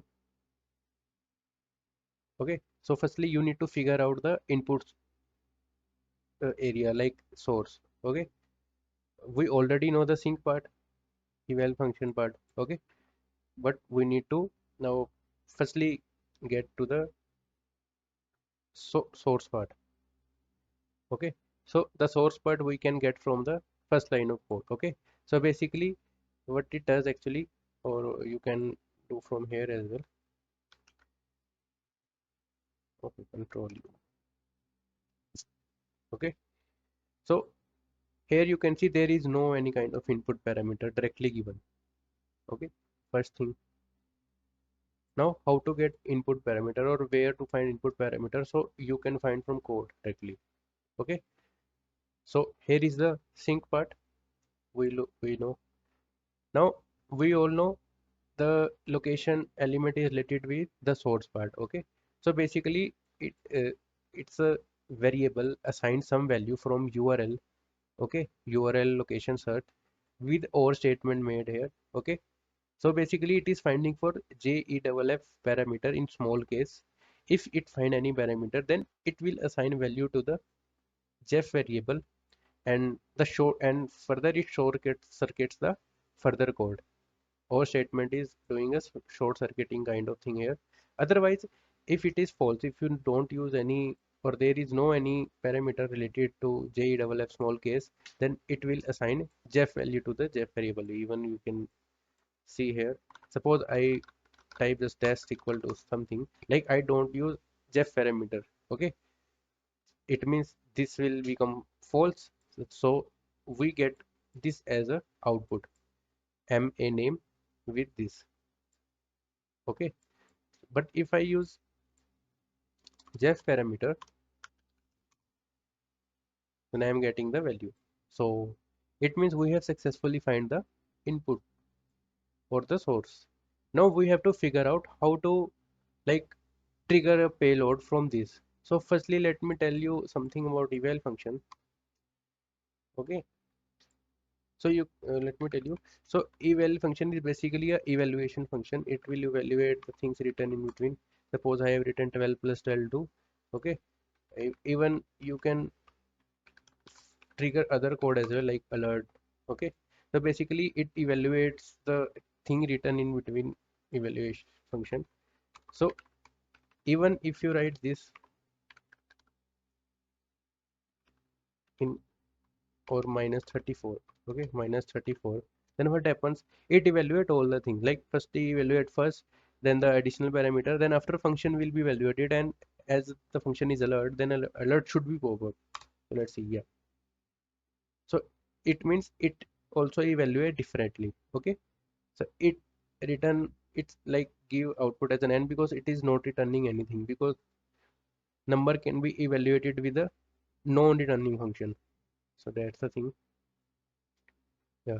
So now from reflected exercise, I already told you the string escaping things already, but here is the evaluation function. Okay. So let us see how can we bypass the payload. Okay. So let me open paint.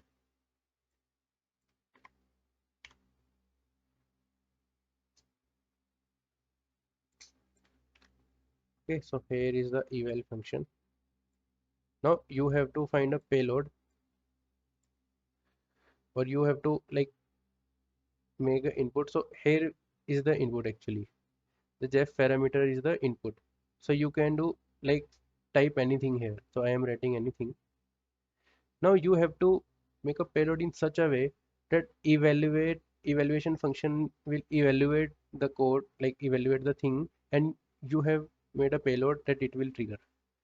Okay. So basically if I broke the thing in this way,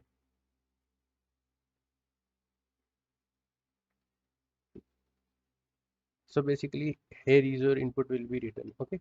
So suppose if I type a input like this, like I balance this thing, if I balance this thing, so let me write input in some other color, so like you will understand it in better way. So let me write in red. Why it is not working? Yeah, it is working now. Suppose I balance the string, okay, then I give a add parameter and give a alert, writing anything like one, okay, then adding one more thing and giving some string and giving any character like a for balancing the thing, or you can let it be empty. Okay, you can let be empty. So if you now run evaluate function, or when evaluate function will run now, what it will do actually, it will first evaluate this, then evaluate this, then evaluate this. Okay. So the previously I just when I write this type of function like plus alert one plus anything, or you can write minus as well, like 45, what it will do, it try to add 34 with this, but before writing it actually evaluates. Okay, so it is already evaluated 34, then after addition it will try to evaluate this, but during evaluation it actually triggers the alert. So basically I think we find a payload, we find a successful payload. So basically the payload is in red only. Okay, so let's go to the lab, and here we have to type our input. I think you all understand. Okay, so this is sufficient payload to write string in more way you can make it more better. Okay, so I think here is some issue. Okay, so sometime I think sometime plus sign gives error, so you can try it with minus as well. Yeah, yeah, plus one should work, but sometime it not work. Okay, it is like a glitch in this lab, but you can also try minus as well. Okay, because eval function has to just evaluate the thing separately. Okay, if you have provided separately, then it will evaluate separately, so doesn't matter if it is plus or minus. Okay, so I hope you understand. So now let's see automation for DOM based XSS. So basically the tool which is used for the DOM based automation is a DOM invader. Okay, so it is a built-in tool provided by Burp Suite. Okay, so it is available in Burp Suite Chromium browser. Okay, so it is used for finding DOM based access as well, and even it used for finding prototype pollution as well, but for now we are focusing on DOM based accesses. Okay, so what are some key features of DOM invader? Okay, so as firstly it is available for both professional and community, so it is available in free version as well.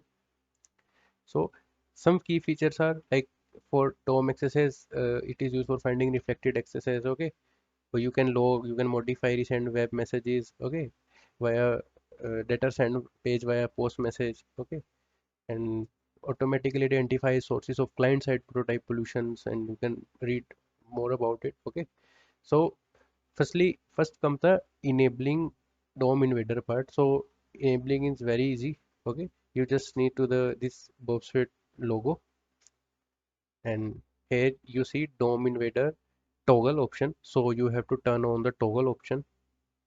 Okay, so after this you can also see in the developer tool, so you can press F12 for opening developer tool, so you can right click and inspect element. It will also make you go to developer tools. Okay, now here you can see the DOM invader tab. Okay, I will explain you how to use this. Okay, it will make the things very easy for you. Before we have to see manually, read the code manually, and we have to like find things manually, and there is a lot of things you have to do manually, and it will become more complex if you analyze more big code. Okay, but this tool will make the things very easy for us. Okay, so I already told you how to enable, so I think we have covered this. Okay, so now let's try to solve the lab using DOM invader. Okay, previously we all know. Okay, now what you have to do, actually just open DOM invader tab. Okay, so now the lab, sorry, not the lab, the tool has already provided some random canary token. Okay, so here are the option for the token. Okay, you can randomize token again. Here's the copy option, and you can update the canary as well. You can like update with some manual name as well, like you can update it with like hacker at the rate 123 and all, but we are now using the token they have provided themselves. Okay, so now you have to copy the token, and now the thing is you have to find the source. So we already know the source. Okay, now I am just typing their input and typing search. Okay, now what it does, it provides us some results from this. Okay, so what are the results? So like it directly provides the sync output.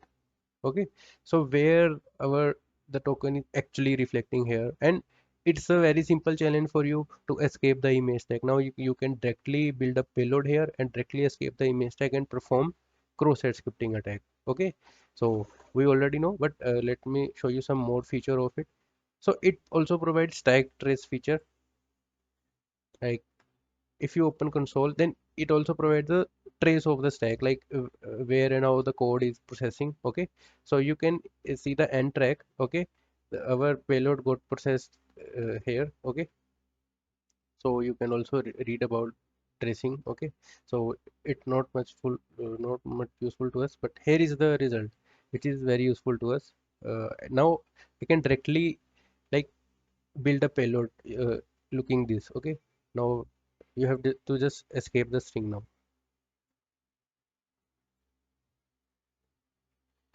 So we all know this will balance image tag, first will balance string. Now you can like make any kind of payload, like any payload, because we have escaped the string. Now our payload will definitely run. Okay, so now the payload making is now more easy using DOM emitter.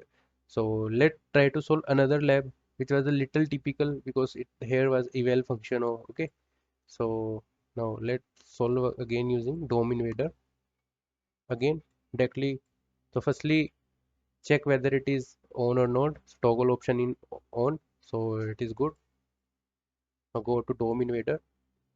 Now here you can see we have the token, the same token. Now you have to search. Okay, so here was a little challenge for us. We have to find the source from ourselves. Okay, so we have already find the source from the source code, like where the input should be gone, or what is the parameter, or what is the basically source. So here you can see the source is basically Jeff parameter. Okay, so in real target you will get input parameter directly. No, this was the lab, so it's make step one more further. So now here you have to type your input. Okay, so after typing input, so you get a stack trace with the actual sync output. Okay, so actually our input will be processed like this. So again here you have to just bypass this. Okay, but here was a little thing you have to observe. It is in eval function. Okay, so you have to pay like in made payload in such a way that it executes in between eval function. Okay, so we already know how to make the payload here. Okay, so firstly we have to like escape the string, then the plus was not working here for some reason, and again minus, then string, because it will balance the string of the eval function. Okay, now so it was working. So that's it about DOM invader. I hope you can now do automation with DOM XSS and the manual things as well. Okay, hope you understand. Okay, so thank you. So now let's meet at account takeover part. Okay, now we will see the the actual power of cross-site scripting, how we can perform account takeover. So we will see some fundamentals related to account takeover part. Okay, we will see the payload making, we will see the cookies, we will see the session, we will see the local storage thing. Okay, so let's meet at that part. So now let's get started with account takeover for XSS part. So basically the actual impact you can make with cross-site scripting. Okay, so let me choose color. Yeah, so account takeover via XSS. Okay, so before directly moving to account takeover part, so firstly you need to know about some fundamentals. Okay, so some fundamental things are like cookies, session. Okay, other ones are local or session storage. Okay, so firstly let's talks about cookies. Okay, so what cookies are actually? So cookies are basically collection of parameter and values. So basically the work of cookies are basically providing the authorization to user. So basically providing session, and authorization comes in itself. Okay, secondly cookies are also used for tracking and analytics. Tracking and analytics. Okay, if you have observed, if you log into some website or you just open some website page, then a pop-up comes of allow cookies kind of pop-up. Okay, so basically it's for tracking. So they want your permissions to track you. Okay, basically your longitude, latitude, and some device information, some other meta information related to you. Okay, also analytics.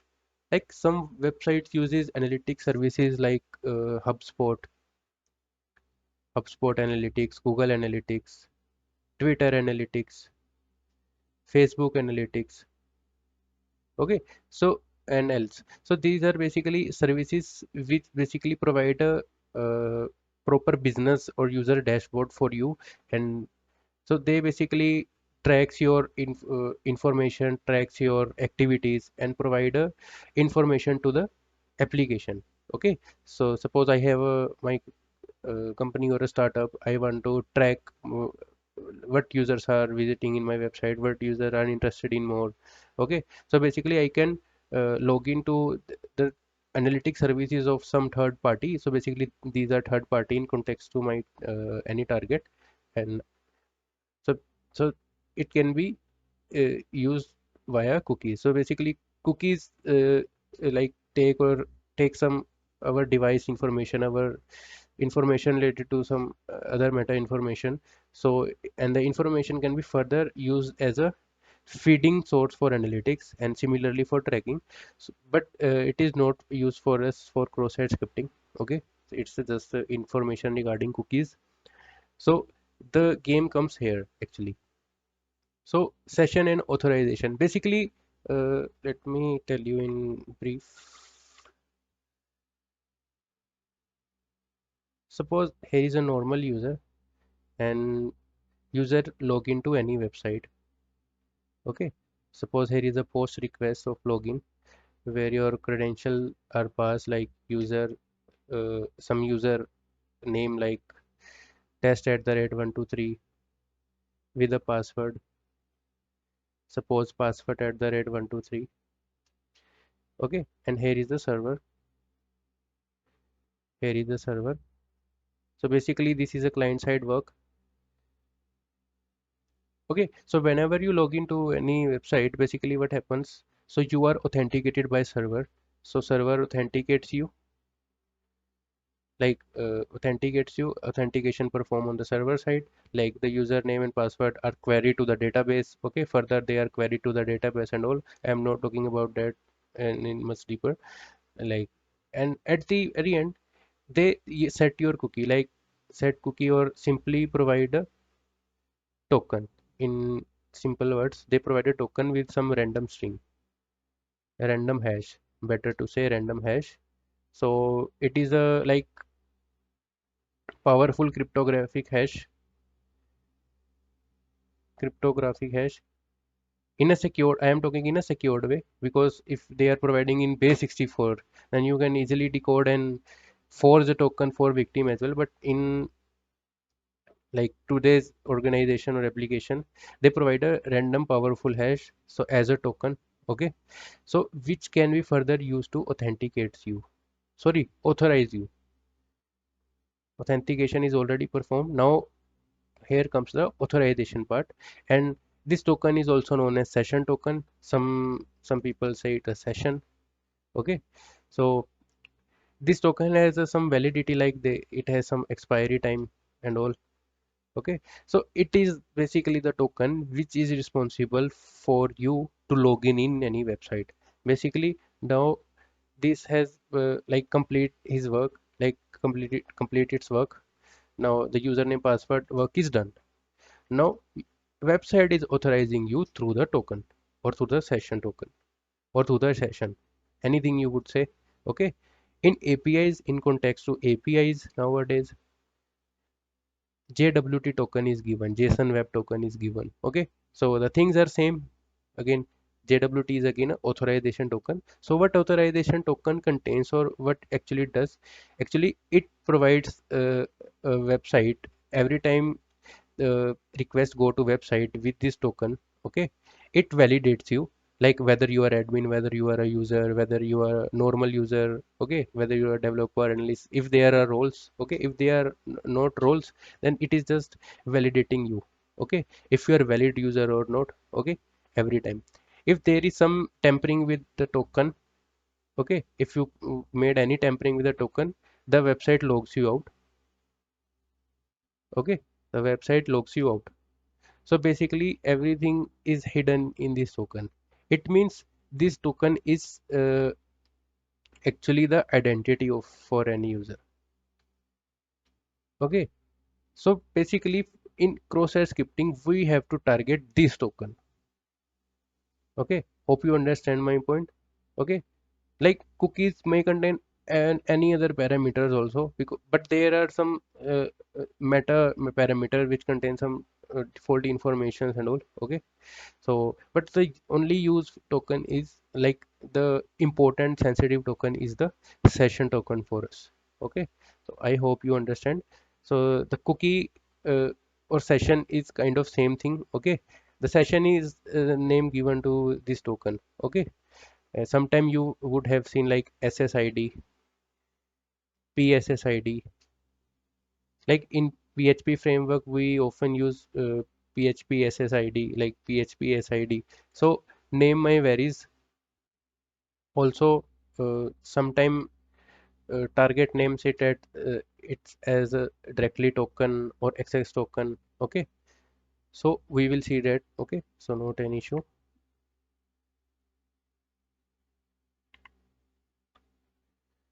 Okay. So I hope you understand the cookie session and what cookies are actually, what uh, like what's the actual work of cookies and all. Okay. Now let's see local storage. Okay.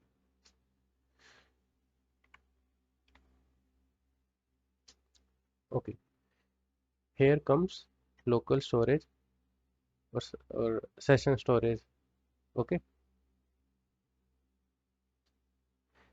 Actually, these are the storage provided by the browser itself. Okay. So these are also known as client-side storage. Client-side storage. So basically, these are used to store some user meta information. Meta information. Okay, so it may store some information related to some other aspect related to the application. Okay, but sometime what happens, it also stores sensitive information as well. Sensitive information as well.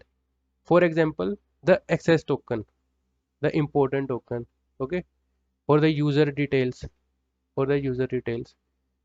Actually, company uses local storages for performance reasons.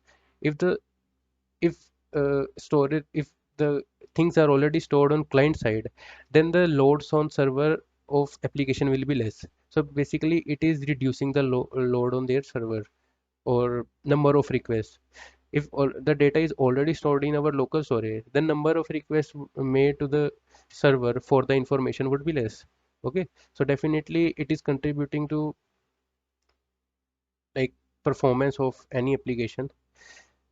But what happens if it is storing important information like access token? Access token is basically the cookie token, like session token itself. Okay. So even I will show you a like a real time case I have find from my side from local storage itself. Okay. So the user detail such as address, okay, meta information, which is important related to user, CC details, credit card details, or any other information like you can say some you can say unique IDs which is related to user. If storing in local storing, then it may be sensitive in some cases, because if attacker find cross-site scripting and if he is able to access local storage of the user and the local storage is like storing this information, then what happen? Attacker can directly fetch the token and send to his server and directly perform count takeover. Okay, so that's the issue. Okay, so let's see some aspects related to cookies. Okay, so now we have like move further to account takeover part. Here you can simply write. So this was the basic HTML I created in starting of the course. Okay, so let's go live.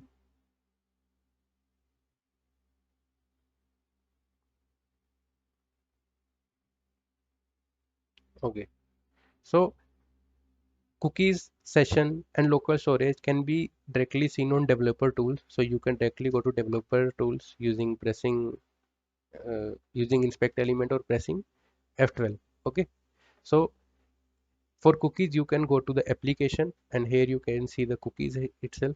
Okay, so as it's the normal HTML page I created, so there are no cookies. So let me create a cookie from my side.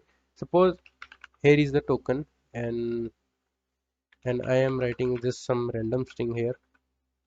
Okay, suppose it's the token the website has given after login.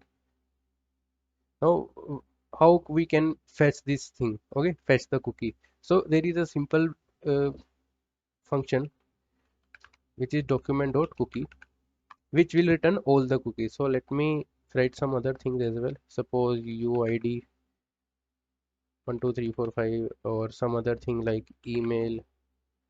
Okay, because I will I am trying to tell you some more thing related to cookie. Firstly, let me tell you how an attacker can hijack the cookie. Okay, and even tell you how he can hijack the cookie and send to his server. So we will build a full payload here.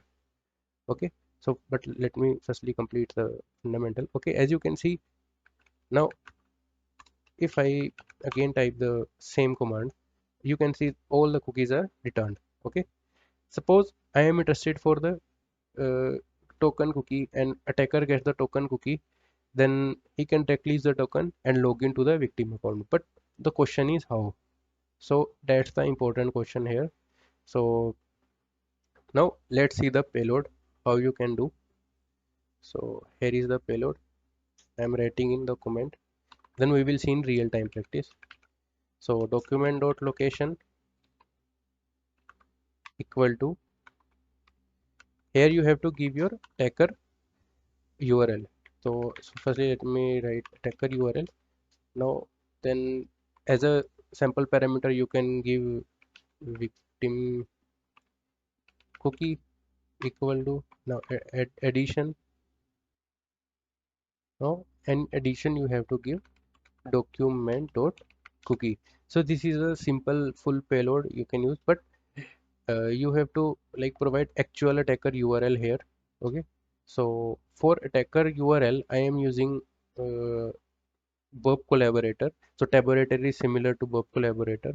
Okay, so you can just copy payload here and write in place of URL. Now our payload is complete. Okay, now let's copy the payload. So I am just explaining the things locally. Now what happens if I run this? So let's see. So you can see the payload works and it got directed to attacker targets by also fetching the cookie value. Now let's go to here and let's poll. Now here you can see I got lot of responses. Now I have to see the response where I get the cookie. Okay. Okay, so here you can see I am getting the token. Okay, so this way attacker can send cookie to his server. Okay, so let me explain here.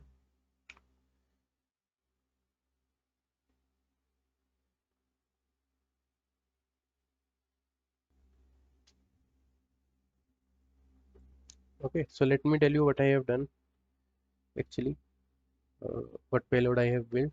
So I have written document dot write, okay, equal to the attacker link, giving a parameter like token equal to ending string, additionally giving document dot cookie,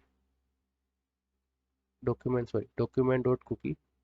Actually what it will does, document dot cookie will fetch the cookie values and it will now uh, add, add, add this to the link. Okay, and the link containing the parameter token and equal to the value, and value will be this cookie.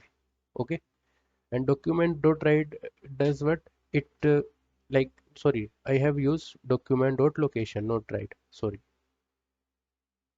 Okay, so document dot location redirects the target to the this link, and this link is containing our sensitive token of victim. Okay, and in attacker URL you can use collaborator. Okay, or taborator, both are same thing. Just taborator provide a proper dashboard kind of thing. Okay, now collaborator is also modified and it has also uh, made like taborator. So it is your choice, you can use. So other than this you can also use ngrok service or port map service. Okay, port map service, so they will work same. Okay, but I prefer you to use collaborator because all the things if performed in same tool then it is very good. Okay, and the things will not become messy. Okay, hope you understand the thing. Okay, so similarly there is one more way to send cookies to attacker. Okay, so one way is document dot location. Okay, so the disadvantage for this payload is that the target is actually redirected to the given attacker target. Okay, but what if you don't want to redirect your target, you just want your payload works behind the scenes and victim doesn't know what happens and the cookies are just sent to attacker. Okay, this is little bit giving hint to victim what is happening. Okay, but still working now. But another is more good payload which is fetch. We are using fetch API for this. So the command is very simple.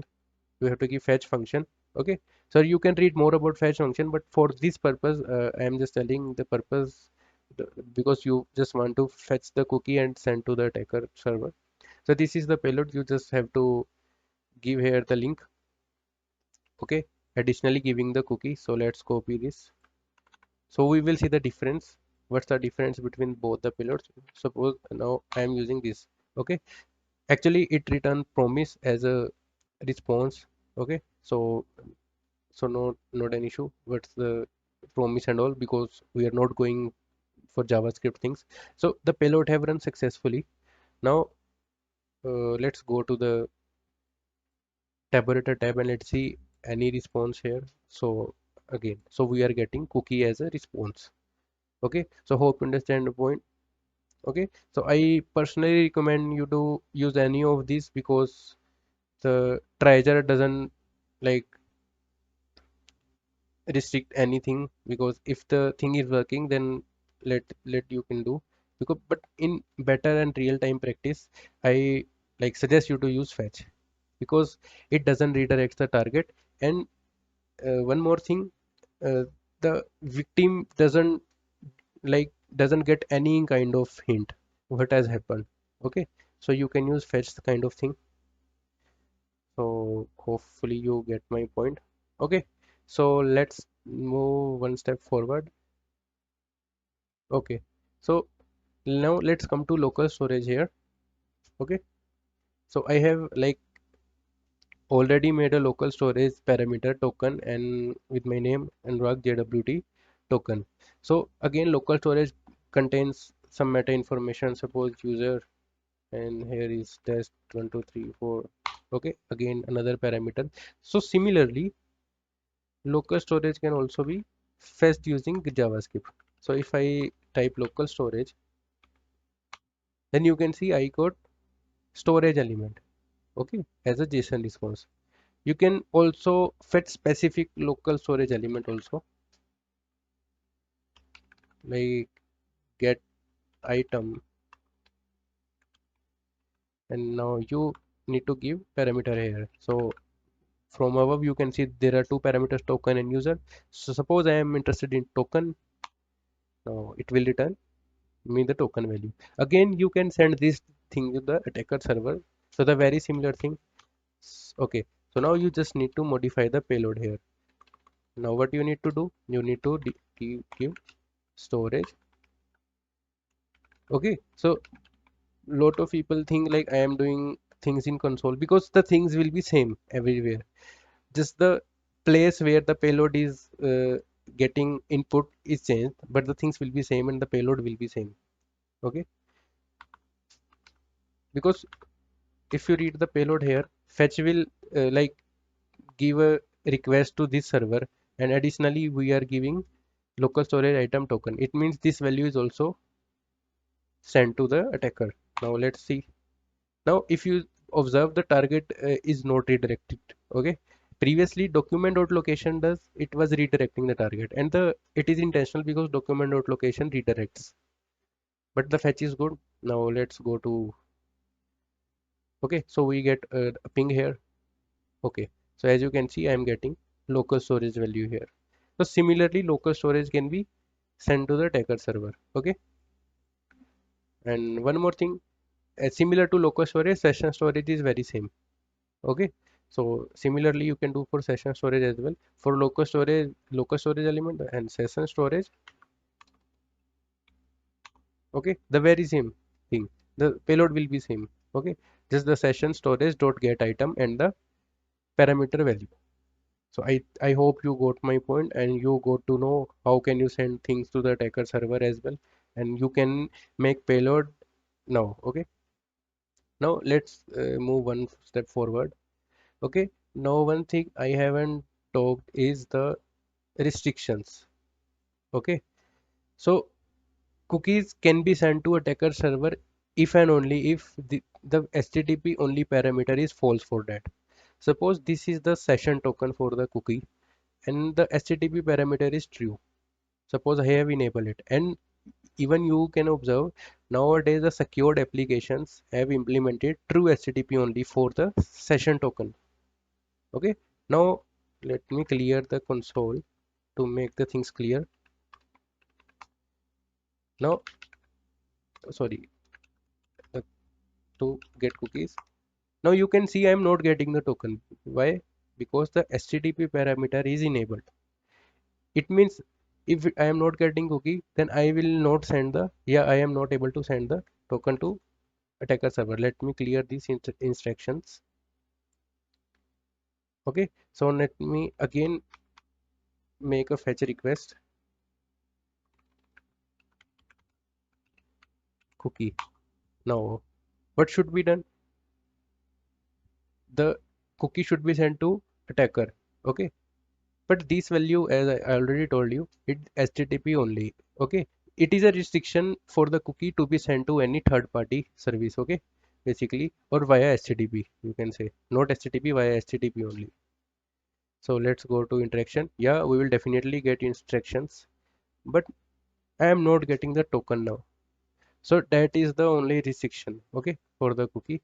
There may be more. It is not only the restriction, but it is one of the important observation you have to check. Okay, so what is the restriction actually? Let me explain here. Okay, about HTTP only. Okay, if enabled, if disabled. Okay, enabled here means like true, or disabled means false. Okay, if enabled, then cookie can't be sent. As we have already seen, cookie can't be sent to attacker. Okay, not all cookie, only the specific cookie parameter which has HTTP parameter enabled is can't be sent. Can be sent. Okay, I can write here can be sent. It means for performing account takeover, this condition should be satisfied. Okay, the HTTP parameter should be disabled. Okay, so keep this thing in mind. Suppose now I again disable this. Okay, let me disable this. Okay, now what happens?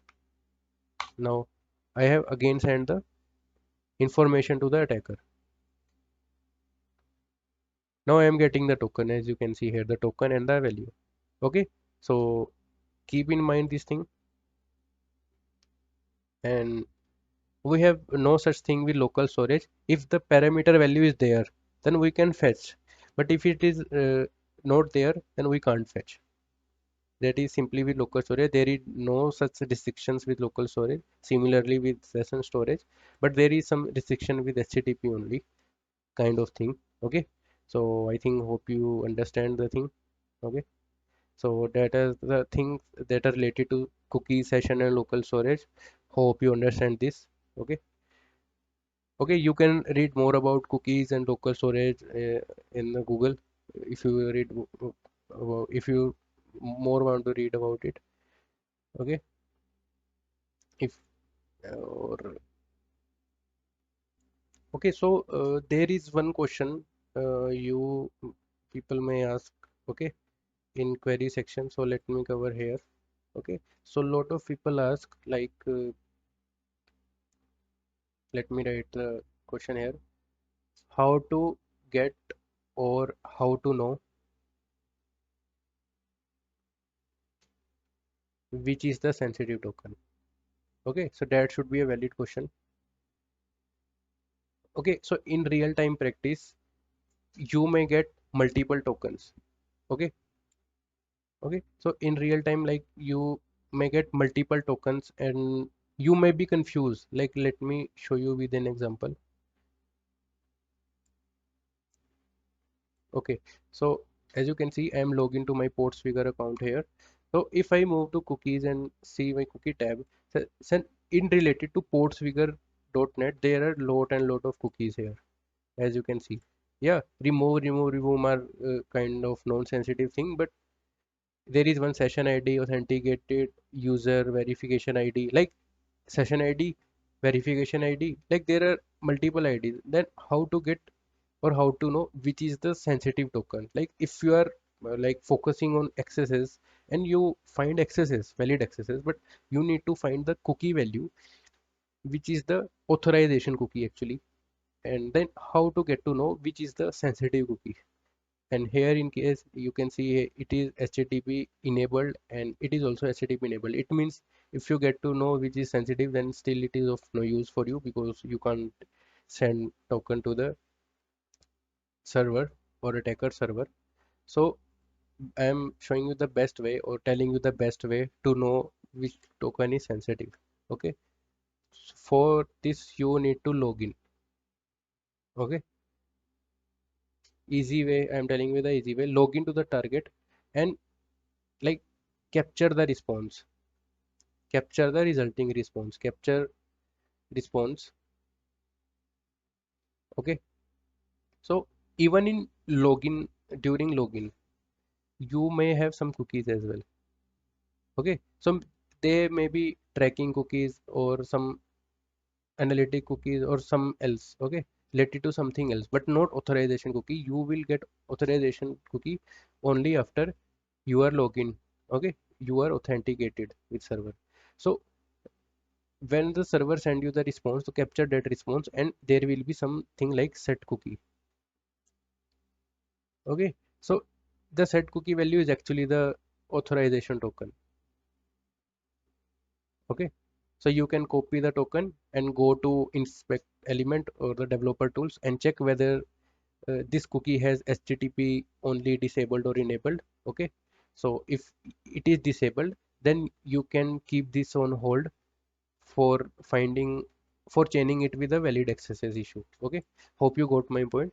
So again, to find a sensitive token, you just need to log in, capture response, check for the set cookie value, and that cookie value is the actual token. In case of API, it is known as JSON Web Token. Okay, mostly in case of REST APIs and all, nowadays companies are using JSON Web Token. So the things is same. Okay, so you will get JWT in response body also. Okay, so you may get in set cookies or in response body. So let me add this thing also. Additionally, check for body. Okay, yeah, cookies are set already, but you can also check for body. Okay, like JWT token are also visible in body. Okay, so I think I have completed the fundamental thing and the payload building part for the cookie hijacking, session hijacking, okay, and local storage hijacking already. Okay, so from this video you have learned what are cookies, what are session, what are local storage, how to hijack cookies, how to how to hijack cookie session collectively, or how to hijack local storage, which is like a new thing for maybe new thing to you, but still it is important for you. Okay, so you in detail you can learn these things in Google. Okay, you can Google, you go to medium articles, read medium articles, go through multiple blogs, and you will find better understanding for this. Okay, so thank you. Okay, so now let's see the things in proper workflow. I will show you how we can perform like a sample kind of thing, like how we can perform account takeover if we find a valid input and a valid cross-site scripting.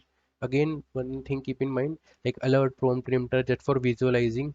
Okay, but they are not impacting function. They do not provide any impact to the victim. Okay, to perform any impact you have to perform count takeover. Okay, and I will also show you a problem you may face during your live hunting. Okay, so I will cover in this. Okay, So that's a little but a critical problem. Okay, so in this lab I have already told you, I have named a header with the id. Okay, I have provided id to the header, and what I am doing, I am changing content of this header via inner html. Okay, inner html through the input I am passing through the test parameter. Okay, so basically the parameter is the test. Okay, so it's a thing you are doing in the DOM XSS, finding the source. So we already know the source. Okay, so here we have to build the payload. So I am building a normal image kind of payload. Okay, so you may find multiple. Okay, so one thing let me tell you. So for the payload you can use this extension. Okay, so this extension name is hack tools. This is very useful extension.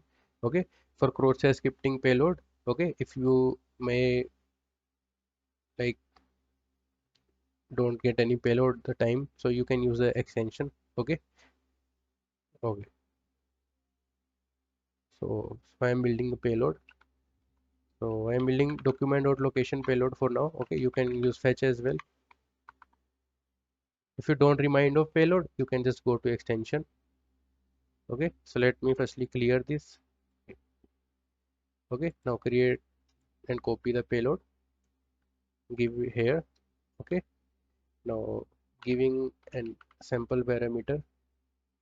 Okay, you have to give with URL. So this is optional, you may or you cannot give. Okay, one thing here, which is the mistake people may do and getting errors. Okay, here you have to use URL encoding for the plus will not work.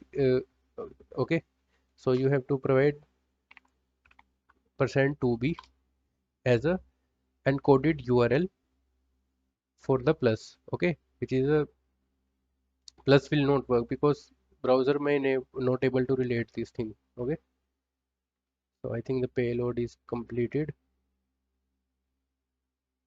Okay, so the cookie hijacking part I have already covered. The payload I am using here. Okay, so let's see if it is working. Okay, so there is a little error.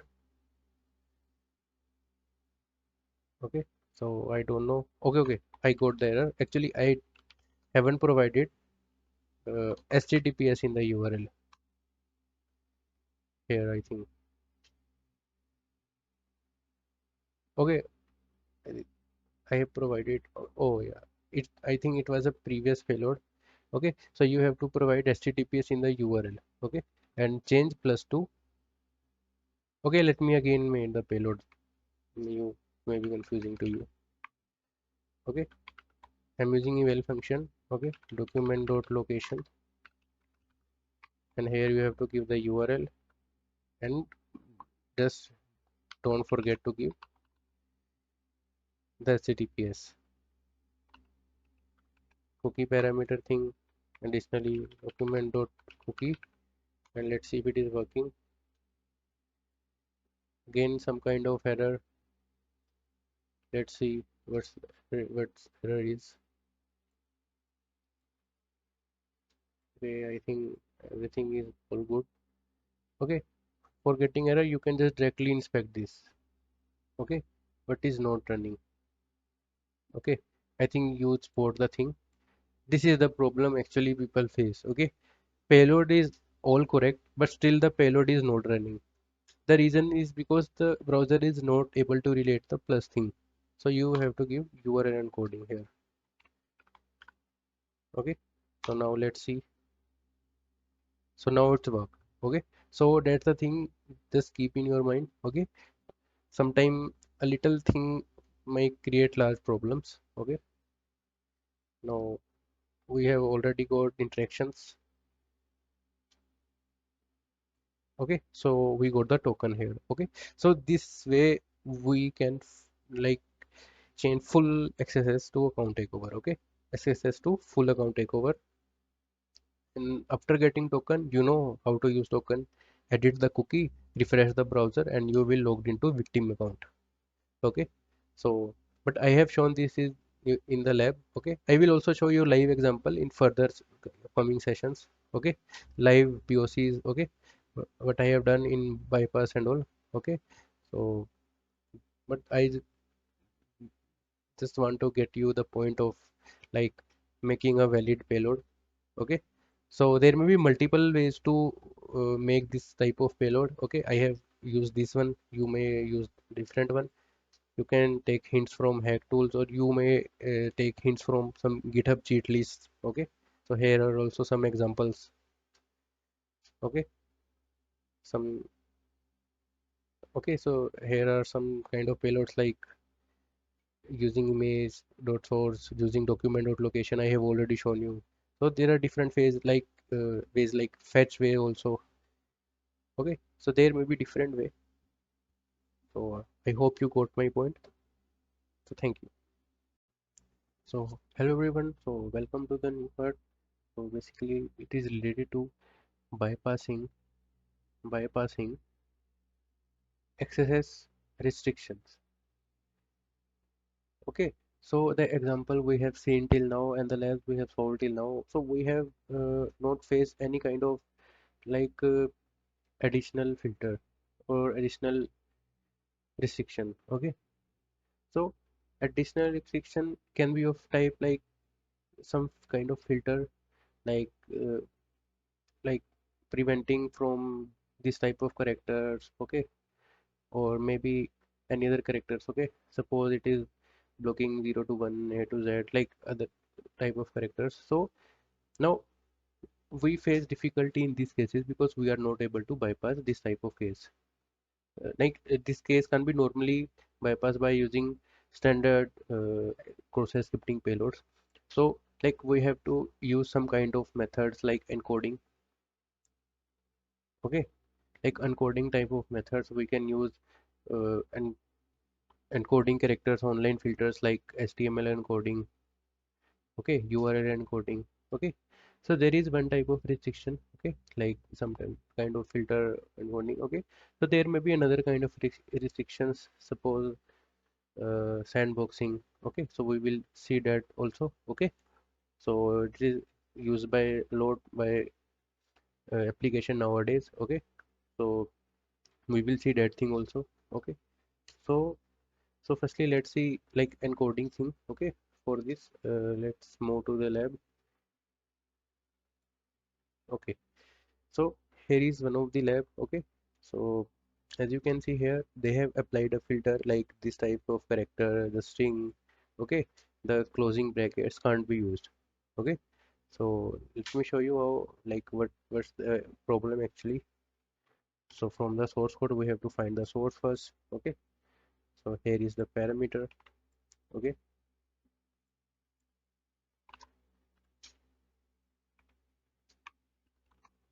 okay. So suppose I am using this character in my code, suppose I am using this, okay. Now what happens, it actually restricts this character, okay. So it means if I use alert kind of thing, like the target is to alert and they have already blocked the close bracket. Now the problem is how we can pop up the alert now, okay.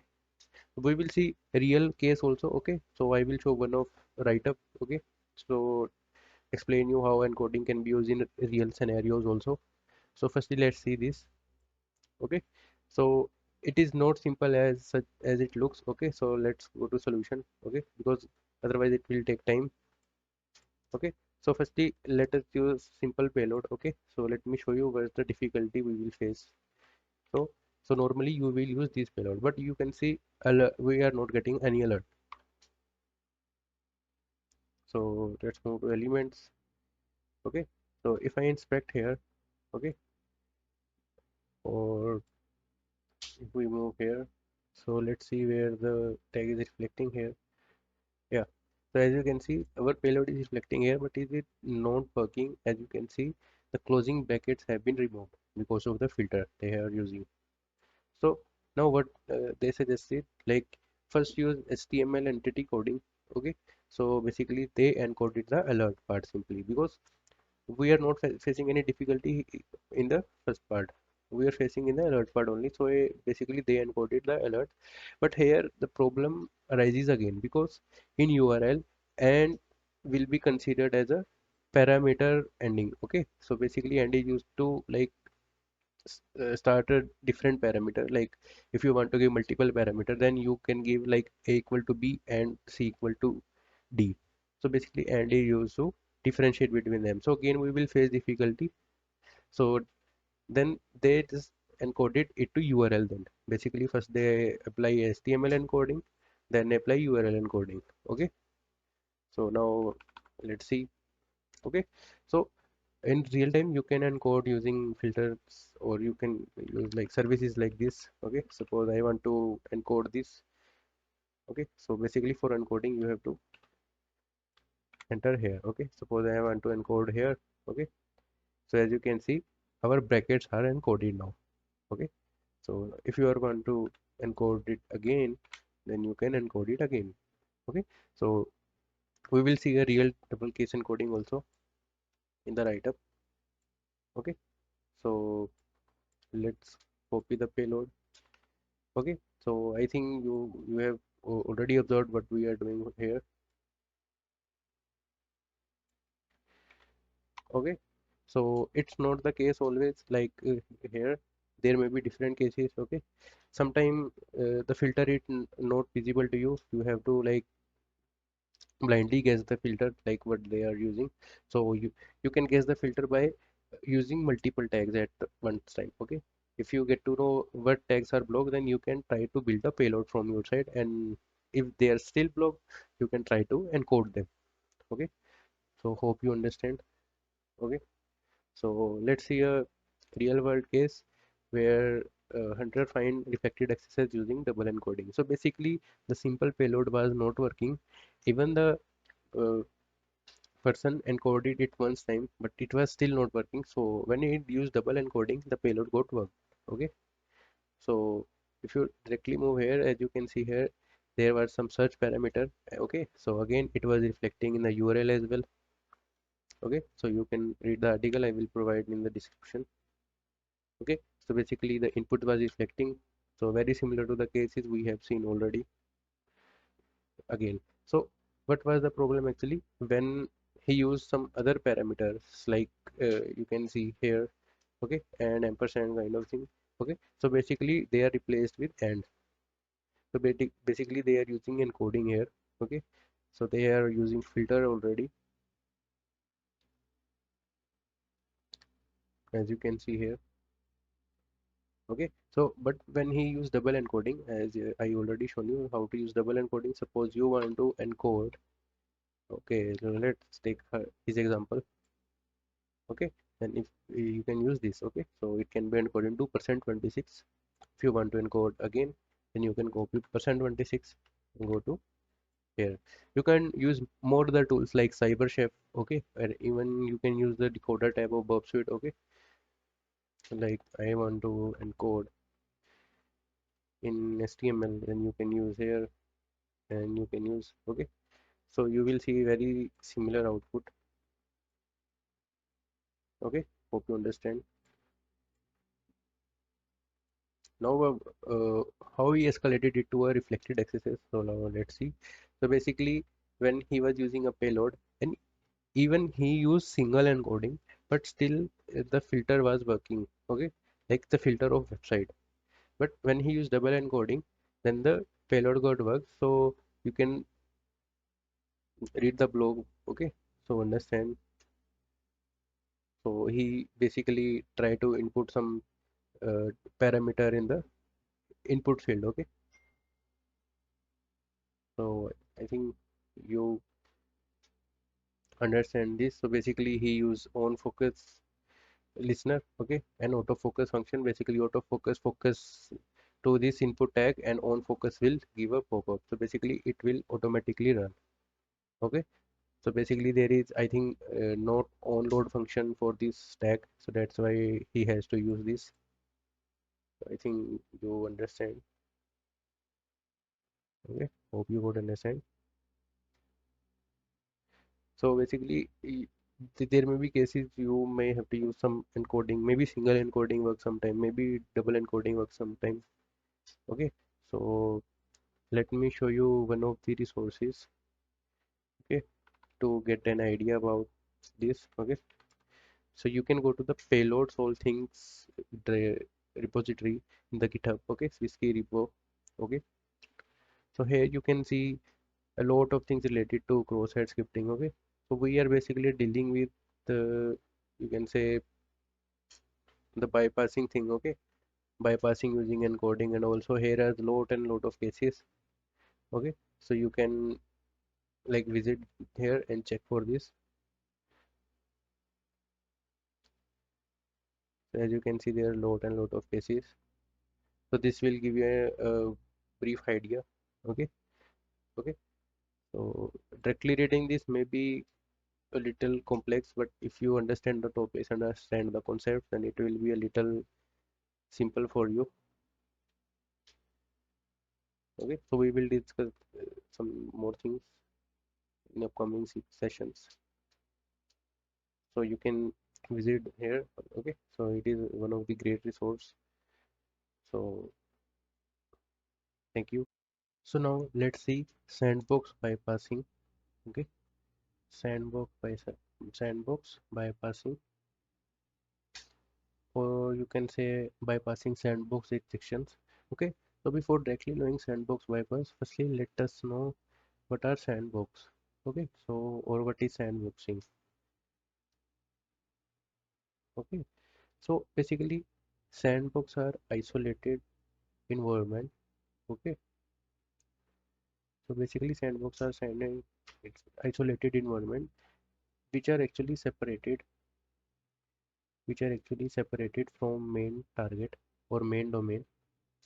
Okay, or main application, better to say. So actually what happens, actually the user inputs are stored here.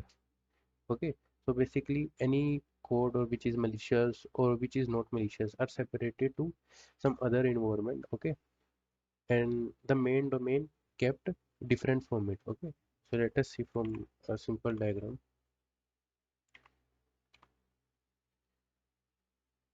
Suppose here is your main application. Okay, here is your main application, and here is the sandboxing.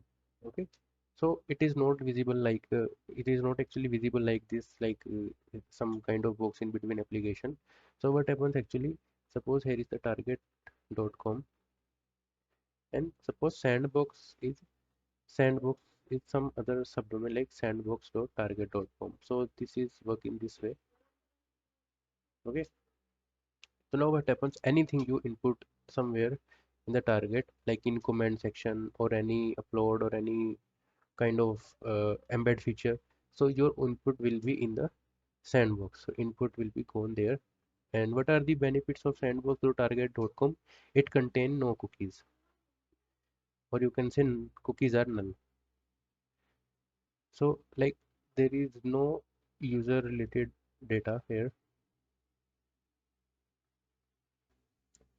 So basically it is like prevented for account takeover already. It is very safe from account takeover, because account takeover need user data like cookies, and if there are no cookies already, then you will get nothing. Because if you embed any kind of alert, suppose alert document dot cookie, so basically it will fetch these cookies, like cookies of sandbox.target.com, not this. So like you can't influence the main domain. So this is basically how a isolated environment looks like. Okay, so let me show you live how it looks like.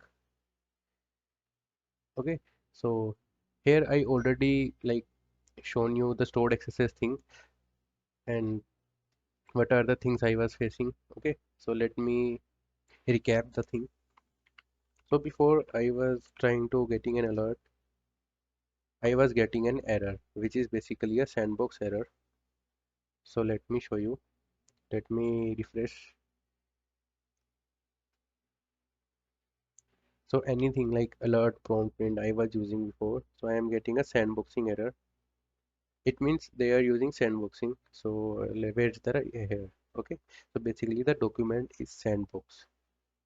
Okay, so now the question is how to detect sandbox. Okay, so I have already like determined they are using sandboxing in here app.clickup embed html.com, but how I got to know? So let me show you. So basically, the console.log was working, and I try to like console cookies, okay, and let's see if we are getting something or not. So let us refresh once more. So I think as a result, I was getting null cookies. So let's see if I'm getting again. So as you can see, I'm getting null. As you can here see the blank space, okay. So I'm getting null. So to detect the actual root cause, I am printing document.domain here. So that was the thing I was actually telling you in starting of the session, like try to use document.domain instead of alert one simply. Okay, because document.domain will give you the scope actually, the place where actually the payload is running. So let us see now. So I think it is clear to you now. That main target is app.clickup.com, but here the domain is returned as this. It means it is sandbox. Okay, so but still I was able to bypass this restriction because at that time, let me explain you in brief. So actually they are using this token, okay, which was basically a JWT user authentication token or authorization token, and it was already HTTP only set to true. It means if I able to try to hijack this cookie, I will not be successful because this is already enabled, and the HTTP hijacking is it means not possible for this token. But when I tried to search local storage, the token was present in the token parameter. Let me see if it is there or not. Yeah, it is still there. So actually they were using same token in here. So so let me show you. So using local storage, I can hijack this token. Okay, and I reported the issue to the company and they fixed the issue now, but I will show you the POC actually. So it means still in sandbox restriction I was still able to bypass, I still able to hijack the token and still able to perform account takeover for the victim side. Okay, so let me show you the proof of concept now how I was able to, because now they have fixed the issue. Now if I try to hijack this local storage, I will get null because they know already and they have fixed it. Okay. Okay, so by mistake I have named it as remote code execution, but it is not remote code execution. So it is basically account takeover via cross-site scripting attack. So basically here you can see the embed feature which I have already shown you. Okay, so basically uh, I observed with some multiple payloads here like alert, prompt, print. Okay, basically the visualizing payloads are uh, blocking, okay, are blocked by the sandbox, but the other payloads like eval function, okay, console.log, document.write, document.location, fetch functions are not blocked, like they have not completely enabled sandbox, okay, not completely implemented the sandbox in a proper way. So I have taken benefit of that mistake. So here is the firstly I have checked it, okay, firstly I was checking, okay, what the things are working, what things are working. So below you can see the document dot cookie was. So basically I was checking the working of different payloads for now. Okay, so this is not the complete POC. I will continue. Okay, so basically the document dot cookie was working, but still the cookie was not returning the token which I needed. Basically the token was already secured with HTTP parameter enabled. Okay, so at that time I was able to like hijack cookies session. Okay, but I got a low severity report for that thing. Okay, so that's the issue. Okay, so now let's come to the part where I actually bypass the sandbox with the payloads I got to know which can work in this case as well. Okay, so as you can see the uh, error here for alert function, as we are getting the same error here when I try to alert something. the document is sandbox. Okay, so because finally I figured out the reason the payload are not working due to sandboxing or malicious function, and I already shown you the sandbox domain using document or domain. So let's move further. Okay, so these were same for alert, confirm, prompt. Okay, sometimes people give a tip like if alert is not working, then try confirm, prompt, or print. But in this case, all are blocked.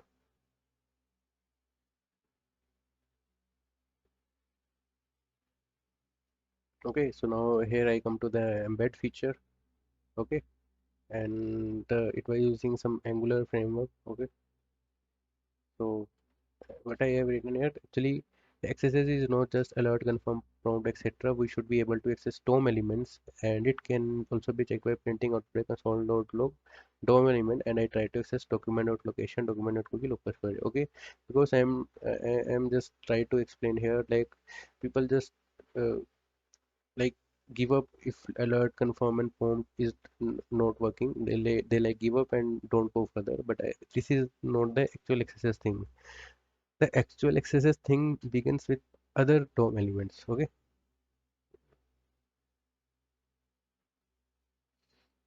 okay. So basically, I tried other function like eval, set, timeout, console.log, document.cookie. They are working. Like they are not blocked by sandbox. Only the alerting kind of functions are blocked. Okay. So this was the like payloads I already shown in previous POC. So now what I have done actually here.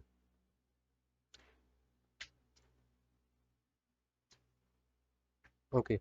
So basically, I tried for document.cookie and it was returning the token. Okay. So basically, I hide because of the token thing. Yeah. Now attacker can easily access the DOM using payloads like this. So I already told you like how to make that kind of payload. Okay. In the account takeover parts, you already know what this does, what this payload does. You can try with fetch as well. Okay, so basically this was the payload, and at that time it was again HTTP only set to true. Again I am telling here, so I can't hijack it, but the same token was leaking in the local storage. So here is the local storage part. Okay, so I just hijack the token and send to my Burp collaborator and can perform a count takeover, because I can send this payload to victim as well. Okay, so in this website there is a feature of adding users in user management, so I can send same embed link to other user as well, and I can perform a count takeover, and I even perform the count takeover with another accounts. Then I reported the issue. Okay, so even I have explained how can you use the token. The JWT can be used in authorization bearer header. Okay, in different cases you there may be different case. Okay, so so this was the thing for sandbox bypass. Okay, so hope you understand. Now let's come to the part where I still bypass the company fix. Actually, when I reported this high severity issue, company rewarded me already for the high issue, and they fixed the issue. Like I was not able to hijack local storage now, neither the cookie, because this is sandbox already. Okay, so I already showed you. Okay, so actually, how I am saying like the sandbox is not containing cookies. So I already shown you here, as you can see. Okay, in application you can go to cookies, and I already shown you here is the sandbox domain, and if you go there the cookies are null. Okay, so I think you understand now. Okay, so I bypass the restriction by the open redirect payload, because at that time I was able to perform account takeover, but the company has fixed the account takeover now, but still we have to find some other ways to perform some different attacks with the same limits and same limitations. Okay, so what I figured out, actually I figured out two things now. Okay, so don't worry, other attacks like open redirection, content manipulation, keystrokes attack, I will cover in upcoming session. Okay, where I will cover different things other than account takeover that can be performed via cross-site scripting. Okay, but still you can see the POC, I think you will understand, not an issue. So basically still company has fixed the issue, but still I was able to perform open redirect. Okay, like I can redirect users to other website as well. The payload is very simple. document.location equal to some target. Okay, in the payload you can inject this, and simply if some user visit here, okay, so it will redirect to other target. So the payload is very simple. Okay, so now let me show you the keystroking attack, which is one of the interesting attack. Okay, now in same limitation I was able to perform another attack. One was open redirect and another one is this key hijacking. Okay, so let's see. So the payload for key hijacking looks like this, as it is shown to you. So basically there is on key press listener. Okay, on key press function. Okay, so whenever user types some key, so it functions triggers. Okay, and the function runs and provides some output. Okay, so I just embed here and see the keys I am tapping can be consoled. Okay, so similarly these can be sent to attacker target as well. Okay, so basically this is how an attacker can logs out victim keys. Okay, as you can see here. So don't worry, I will cover all the things in upcoming session, where I will cover open redirect, keystroke and content plane manipulation attack, which are other than account takeover attack. But still I want to show I want to complete the sandbox bypass and the bypass of company fix. Okay, so hope you understand the thing. So like if company fix some issue, there are still chances you can still able to escalate some issue as well. Hello everyone. So now let's see different attacks. Now let's see different attacks that are possible with cross-site scripting. So different attacks possible if no account takeover is possible. Okay. If I remind you the conditions for account takeover, so for account takeover you should have a HTTP only disabled for sensitive session token. Okay, sensitive session token. But if this condition is not met, or if you are not able to perform any account takeover, then you need to find some different ways to provide some impact to the company. Okay, then what are the different things that you can do? So you can do open redirection. Okay, you can do keylogger attack. So in open redirection, you all know the target is redirected to evil.com or attacker target. Okay, there then you can provide an impact, like victim can be social engineer and their credentials can be taken over. Okay, similarly for keylogger attack, the victim keystrokes. Okay, so the victim keystrokes are logged on attacker server or attacker target. Okay, on attacker server. So basically any details like credit card details, username, password, email, or any other sensitive data the victim is typing is logged into attacker server. We will see it live as well. And the third one is content manipulation. Okay, so content manipulation means like you are try to deface the website with some other content. Okay, so you still have power of some other attacks other than account takeover. Okay, if still account takeover is not possible. Okay, so let's see. So let's see open redirection payload first. Okay, so open redirection is very easy to perform. If you already know how to perform a ground takeover, then open redirection is just a piece of cake. Okay, okay. So this is basically the HTML code I am using from starting of the course, from starting with basic JavaScript. Okay, to understand some basic things in reflected XSS as well. So I am still using this code to explain you the open redirection. Okay, so the open redirection is easy to perform. You can use document.location. So as you all know, document.location redirects you to other website or other here. uh, you can say the evil.com. Okay, so this is the very basic payload, this simple payload. Okay, so now how to perform this? So let's see in the lab. So as you all know, I'm using test parameter here, so it is reflecting. So now try to inject image payload.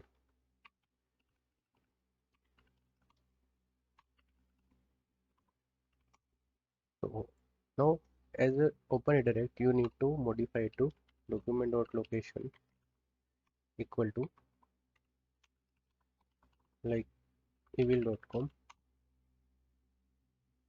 Okay, so this way open redirection works. So I hope you understand. Okay, so I will also show it on real target as well. Okay, but let me explain the step-by-step attacks first. Okay, so hope you understand the open redirection. So now let's see keylogger attack. Keylogger attack, also known as key hijacking attack. Basically, now you are able to log some victim keystrokes. Okay, so the payload, basic payload looks like this: on key press. Okay, function. So basically, here is the event for the keystroking. Is the event for keystroking, and on key press is triggered when some key is stroked. Okay, so firstly I will console the key. Okay, firstly console logs key. Like firstly we will see in console, then we will see how we can send it to attacker target as well. Okay, so it is a very basic payload, so you can copy payload. Okay, so let me remove spaces here. Okay, but no issue, it will be URL encoded in the URL itself. Okay, so now let's move to the lab again. Here is the test parameter, as you know. So now let's try to embed. Now instead of alert, we will give the payload directly here. Okay, now let's see if it is working or not. Okay, now if I like type any key, suppose I am typing admin, so here you can see the series in below admin. If I type admin at the rate 12345 kind of thing, okay, so you can see it is logging in the console tab. Okay, now if you send a payload to attacker, now sending to attacker server, you need to modify the payload little bit. Okay, the main payload will be same, but only the function output part will be changed. Now I have to send the output to some, you can say, any attacker target. So now what you have to do? Okay, so now here is the little issue. If I use document dot write, document dot location payload, so it will send only one keystroke to the attacker. After then it will redirect to the target one, and I will not be able to hijack other keystrokes of the victim. So now you need to use fetch one. Use fetch one. Okay, so let's build a fetch payload for it. So for building fetch payload, you need to give the attacker target. Okay, so let us make a payload and clearing all interaction or previous interactions. Here I'm giving the attacker target. Now what you have to do actually, so giving a parameter of keystroke, keystroke. Okay, now I am adding with the value of keystroke. So what should be the value? So the value should be document dot on key press. Okay, on key press. And now here you have to observe one thing. So the value should be document dot on key press dot something, like what should be it. So let let us see how to check it. Okay, so I think it was a basic payload. If you see, document dot on key press function provides the output as a object, like it is returning an object, and our key value is basically, if you observe here, is the key. Okay, like it is returning an object. Like in the payload I have provided e function in the e, and e is the object, like object itself. It is having some different meta values also, but the object, uh, like object attribute key having the actual key. So basically I have to type the key here. Okay, so you can like again try out this payload, try this payload. and see it is returning object, then you will easily analyze that what I am telling you. Okay, so now using fetch, so now we will use fetch directly. Okay, so let's see how it's look like. So let's go here and I will just modify this thing. Now it's the actual payload now, which you will use in real life. So let's see. Hope there should not be any error. I think there is some kind of error here. Let's see.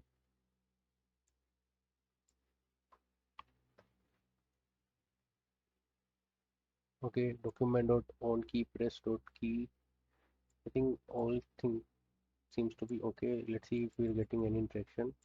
So we are not getting any interaction here. Still there is some error. Okay, so let's figure out. Okay, so I just like observed again we are getting error because, and it is due to the plus one, the plus symbol. Okay, previously in account takeover I have already told you you have to encode it, and okay, so the URL encoding for plus is 2b. Now let's try again. Okay, so let's see if we are getting any error or not.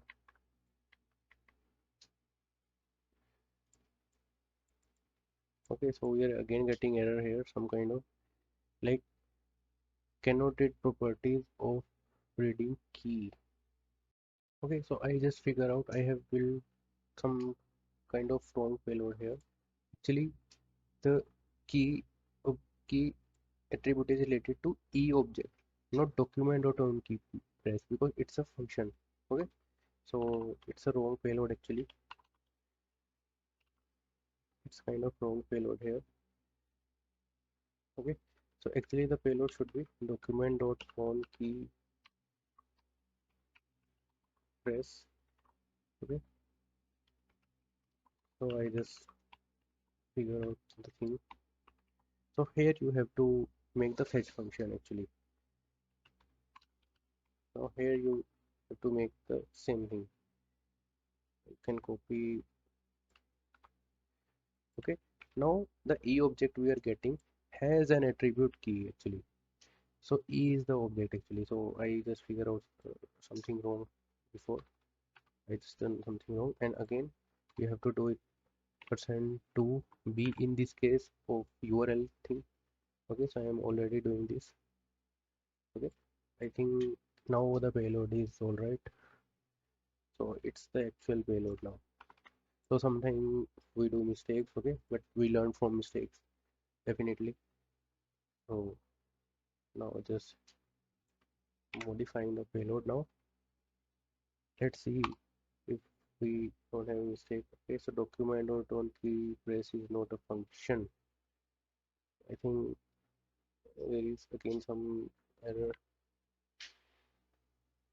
Okay, again actually it's not a function, actually it's a home element. So I have to update it. Hmm, let's try now. Yeah, I think now it's working. Okay, every time now I am pressing a key. Okay, so what was the mistake actually? So we have to like provide function in equal to on key press function, like when this function trigger then this function should run. Okay, so that was the little mistake I was doing. Okay, and keeping one thing in mind, I am getting error with the plus one, so I am already updated it to percent to be character. Okay, so now let's move to the full words, and here you can see I am getting keystrokes. Okay, so let me make the payload more visible. So here I am typing equal double times. Now let's, so I am typing admin. Okay, so as you can see some calls are triggered below. Now let's poll. Okay, so I'm getting some output there. Okay, so as you can see I'm getting output admin. Okay, as you can see A D M I N. admin. So this way in real life attacker can hijack victim keystrokes. Okay, and hopefully you got the thing, the mistakes we can make with payloads as well. So we still make mistakes and we have to learn from mistakes. Okay, so this is the actual payload here. Okay, and the third one, actually the content manipulation part is very easy to understand. Actually if you observe the code, I am doing the content manipulation already, and it is very easy to do. And how you can do, you just have to figure out some id. Okay, and using the id you can directly change the inner html of the element. Okay, by getting the object. Okay, so you can get the object by this way, and you can then modify the inner html of the object this way. Okay, so I'm already doing this, so I am not showing the third one, the content manipulation part, basically manipulation thing. Okay, so it looks very similar. Okay, the payloads very much looks like this. Okay, so this one was important thing, and that one was interesting thing. Okay, so this was the actual POC I have made for the keystroking attack. I have already shown to you, so I hope you understand. Okay, and I already shown how you can send it to victim, or sorry, attacker target. So hope you understand that one also. Okay, so thank you. We will see all the attacks on like I will show demonstration, live demonstration on live target also. Okay, so you will understand in more good way. So let's see. So let's now see demonstration on live target. So this was the target I used in deflected XSS. Okay, so uh, obviously no account takeover is possible in this case, because again in this URL this is the error for the login page. Okay, so basically if someone is not logged into the target, then it like account takeover not gonna work. We have to try for another tags. What are other tags? Open interaction, content manipulation, key lower attack. Okay, so let's see for open interaction first. Okay, so you can also use script tag directly, like document.location equals some target, like ping.com. Okay, so this is the open interaction. Now let's see keylogger attack. Okay, so the complex payload in image tag I have already shown. Let's see a little simple payload. So in between we have to give the full functions I have already made in the code. So you can just directly use this. Let's see if it's working or not. Let's see if any error persists. You can open console every time if you find any kind of error. Let's see if it is working or not. Okay, so I'm getting error below, but still I am able to fetch here. So let's poll now. Okay, so I am getting interaction, you can see. So if I open any interaction, as you can see I'm getting keystrokes here. So basically I haven't put the equal sign for better output, so you can put equal. So I am putting double equal. Now let's again reload the target. Now I am typing my name, ANURAG. Okay, so as you can see I just type my name in the input here, but because of the payload in URL, my keystrokes just got logged in attacker target. Suppose I am also typing password admin the rate 123. Suppose as a victim I am typing password in the real website itself, but still let's see what can attacker can do at this stage. Okay, so let's poll now. So at very end, as you can see, admin at the rate 123 is the password, and my name. Okay, so you can see the impact here. Okay, so it's like a very decent impact. So other thing you can do, content manipulation with the target, I already told you.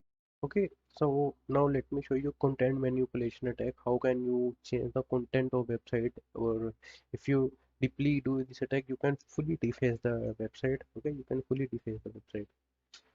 So let's enter simple payload again. Okay, so again you need to open your like inspect element, like I am targeting body here. Like firstly you need to find any id or class, so let me grab class. Okay, so document dot get elements by class name. Okay, to figure out proper spelling you can copy this also. Okay, so you can even copy this. Okay, you may face any kind of spelling mistake. Okay, so I am targeting body here and the class is login.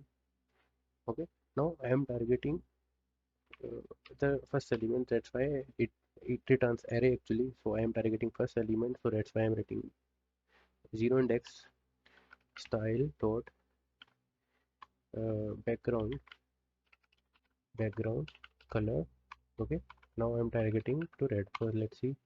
So as you can see it turns to red, so it means like you can change the content of websites this way. Okay, so this is more about HTML and CSS but related to JavaScript. Okay, so these are actually the three impacts you can make for any target. Okay, I hope you understand now. And if you don't find account takeover attack in real way or any possible way, or account takeover is not possible due to some restrictions or some filtration, you can still try these three attacks: keylogger attack. Okay, the best, one of the best, open redirection attack, and the last one is content manipulation attack. Okay, so at the very best, attacker can change all the content of this website just using a simple link, and because of the JavaScript embedded here. Okay, so I have shown one of the example here on the live target. So hope you understand my point. Okay, thank you so much for watching.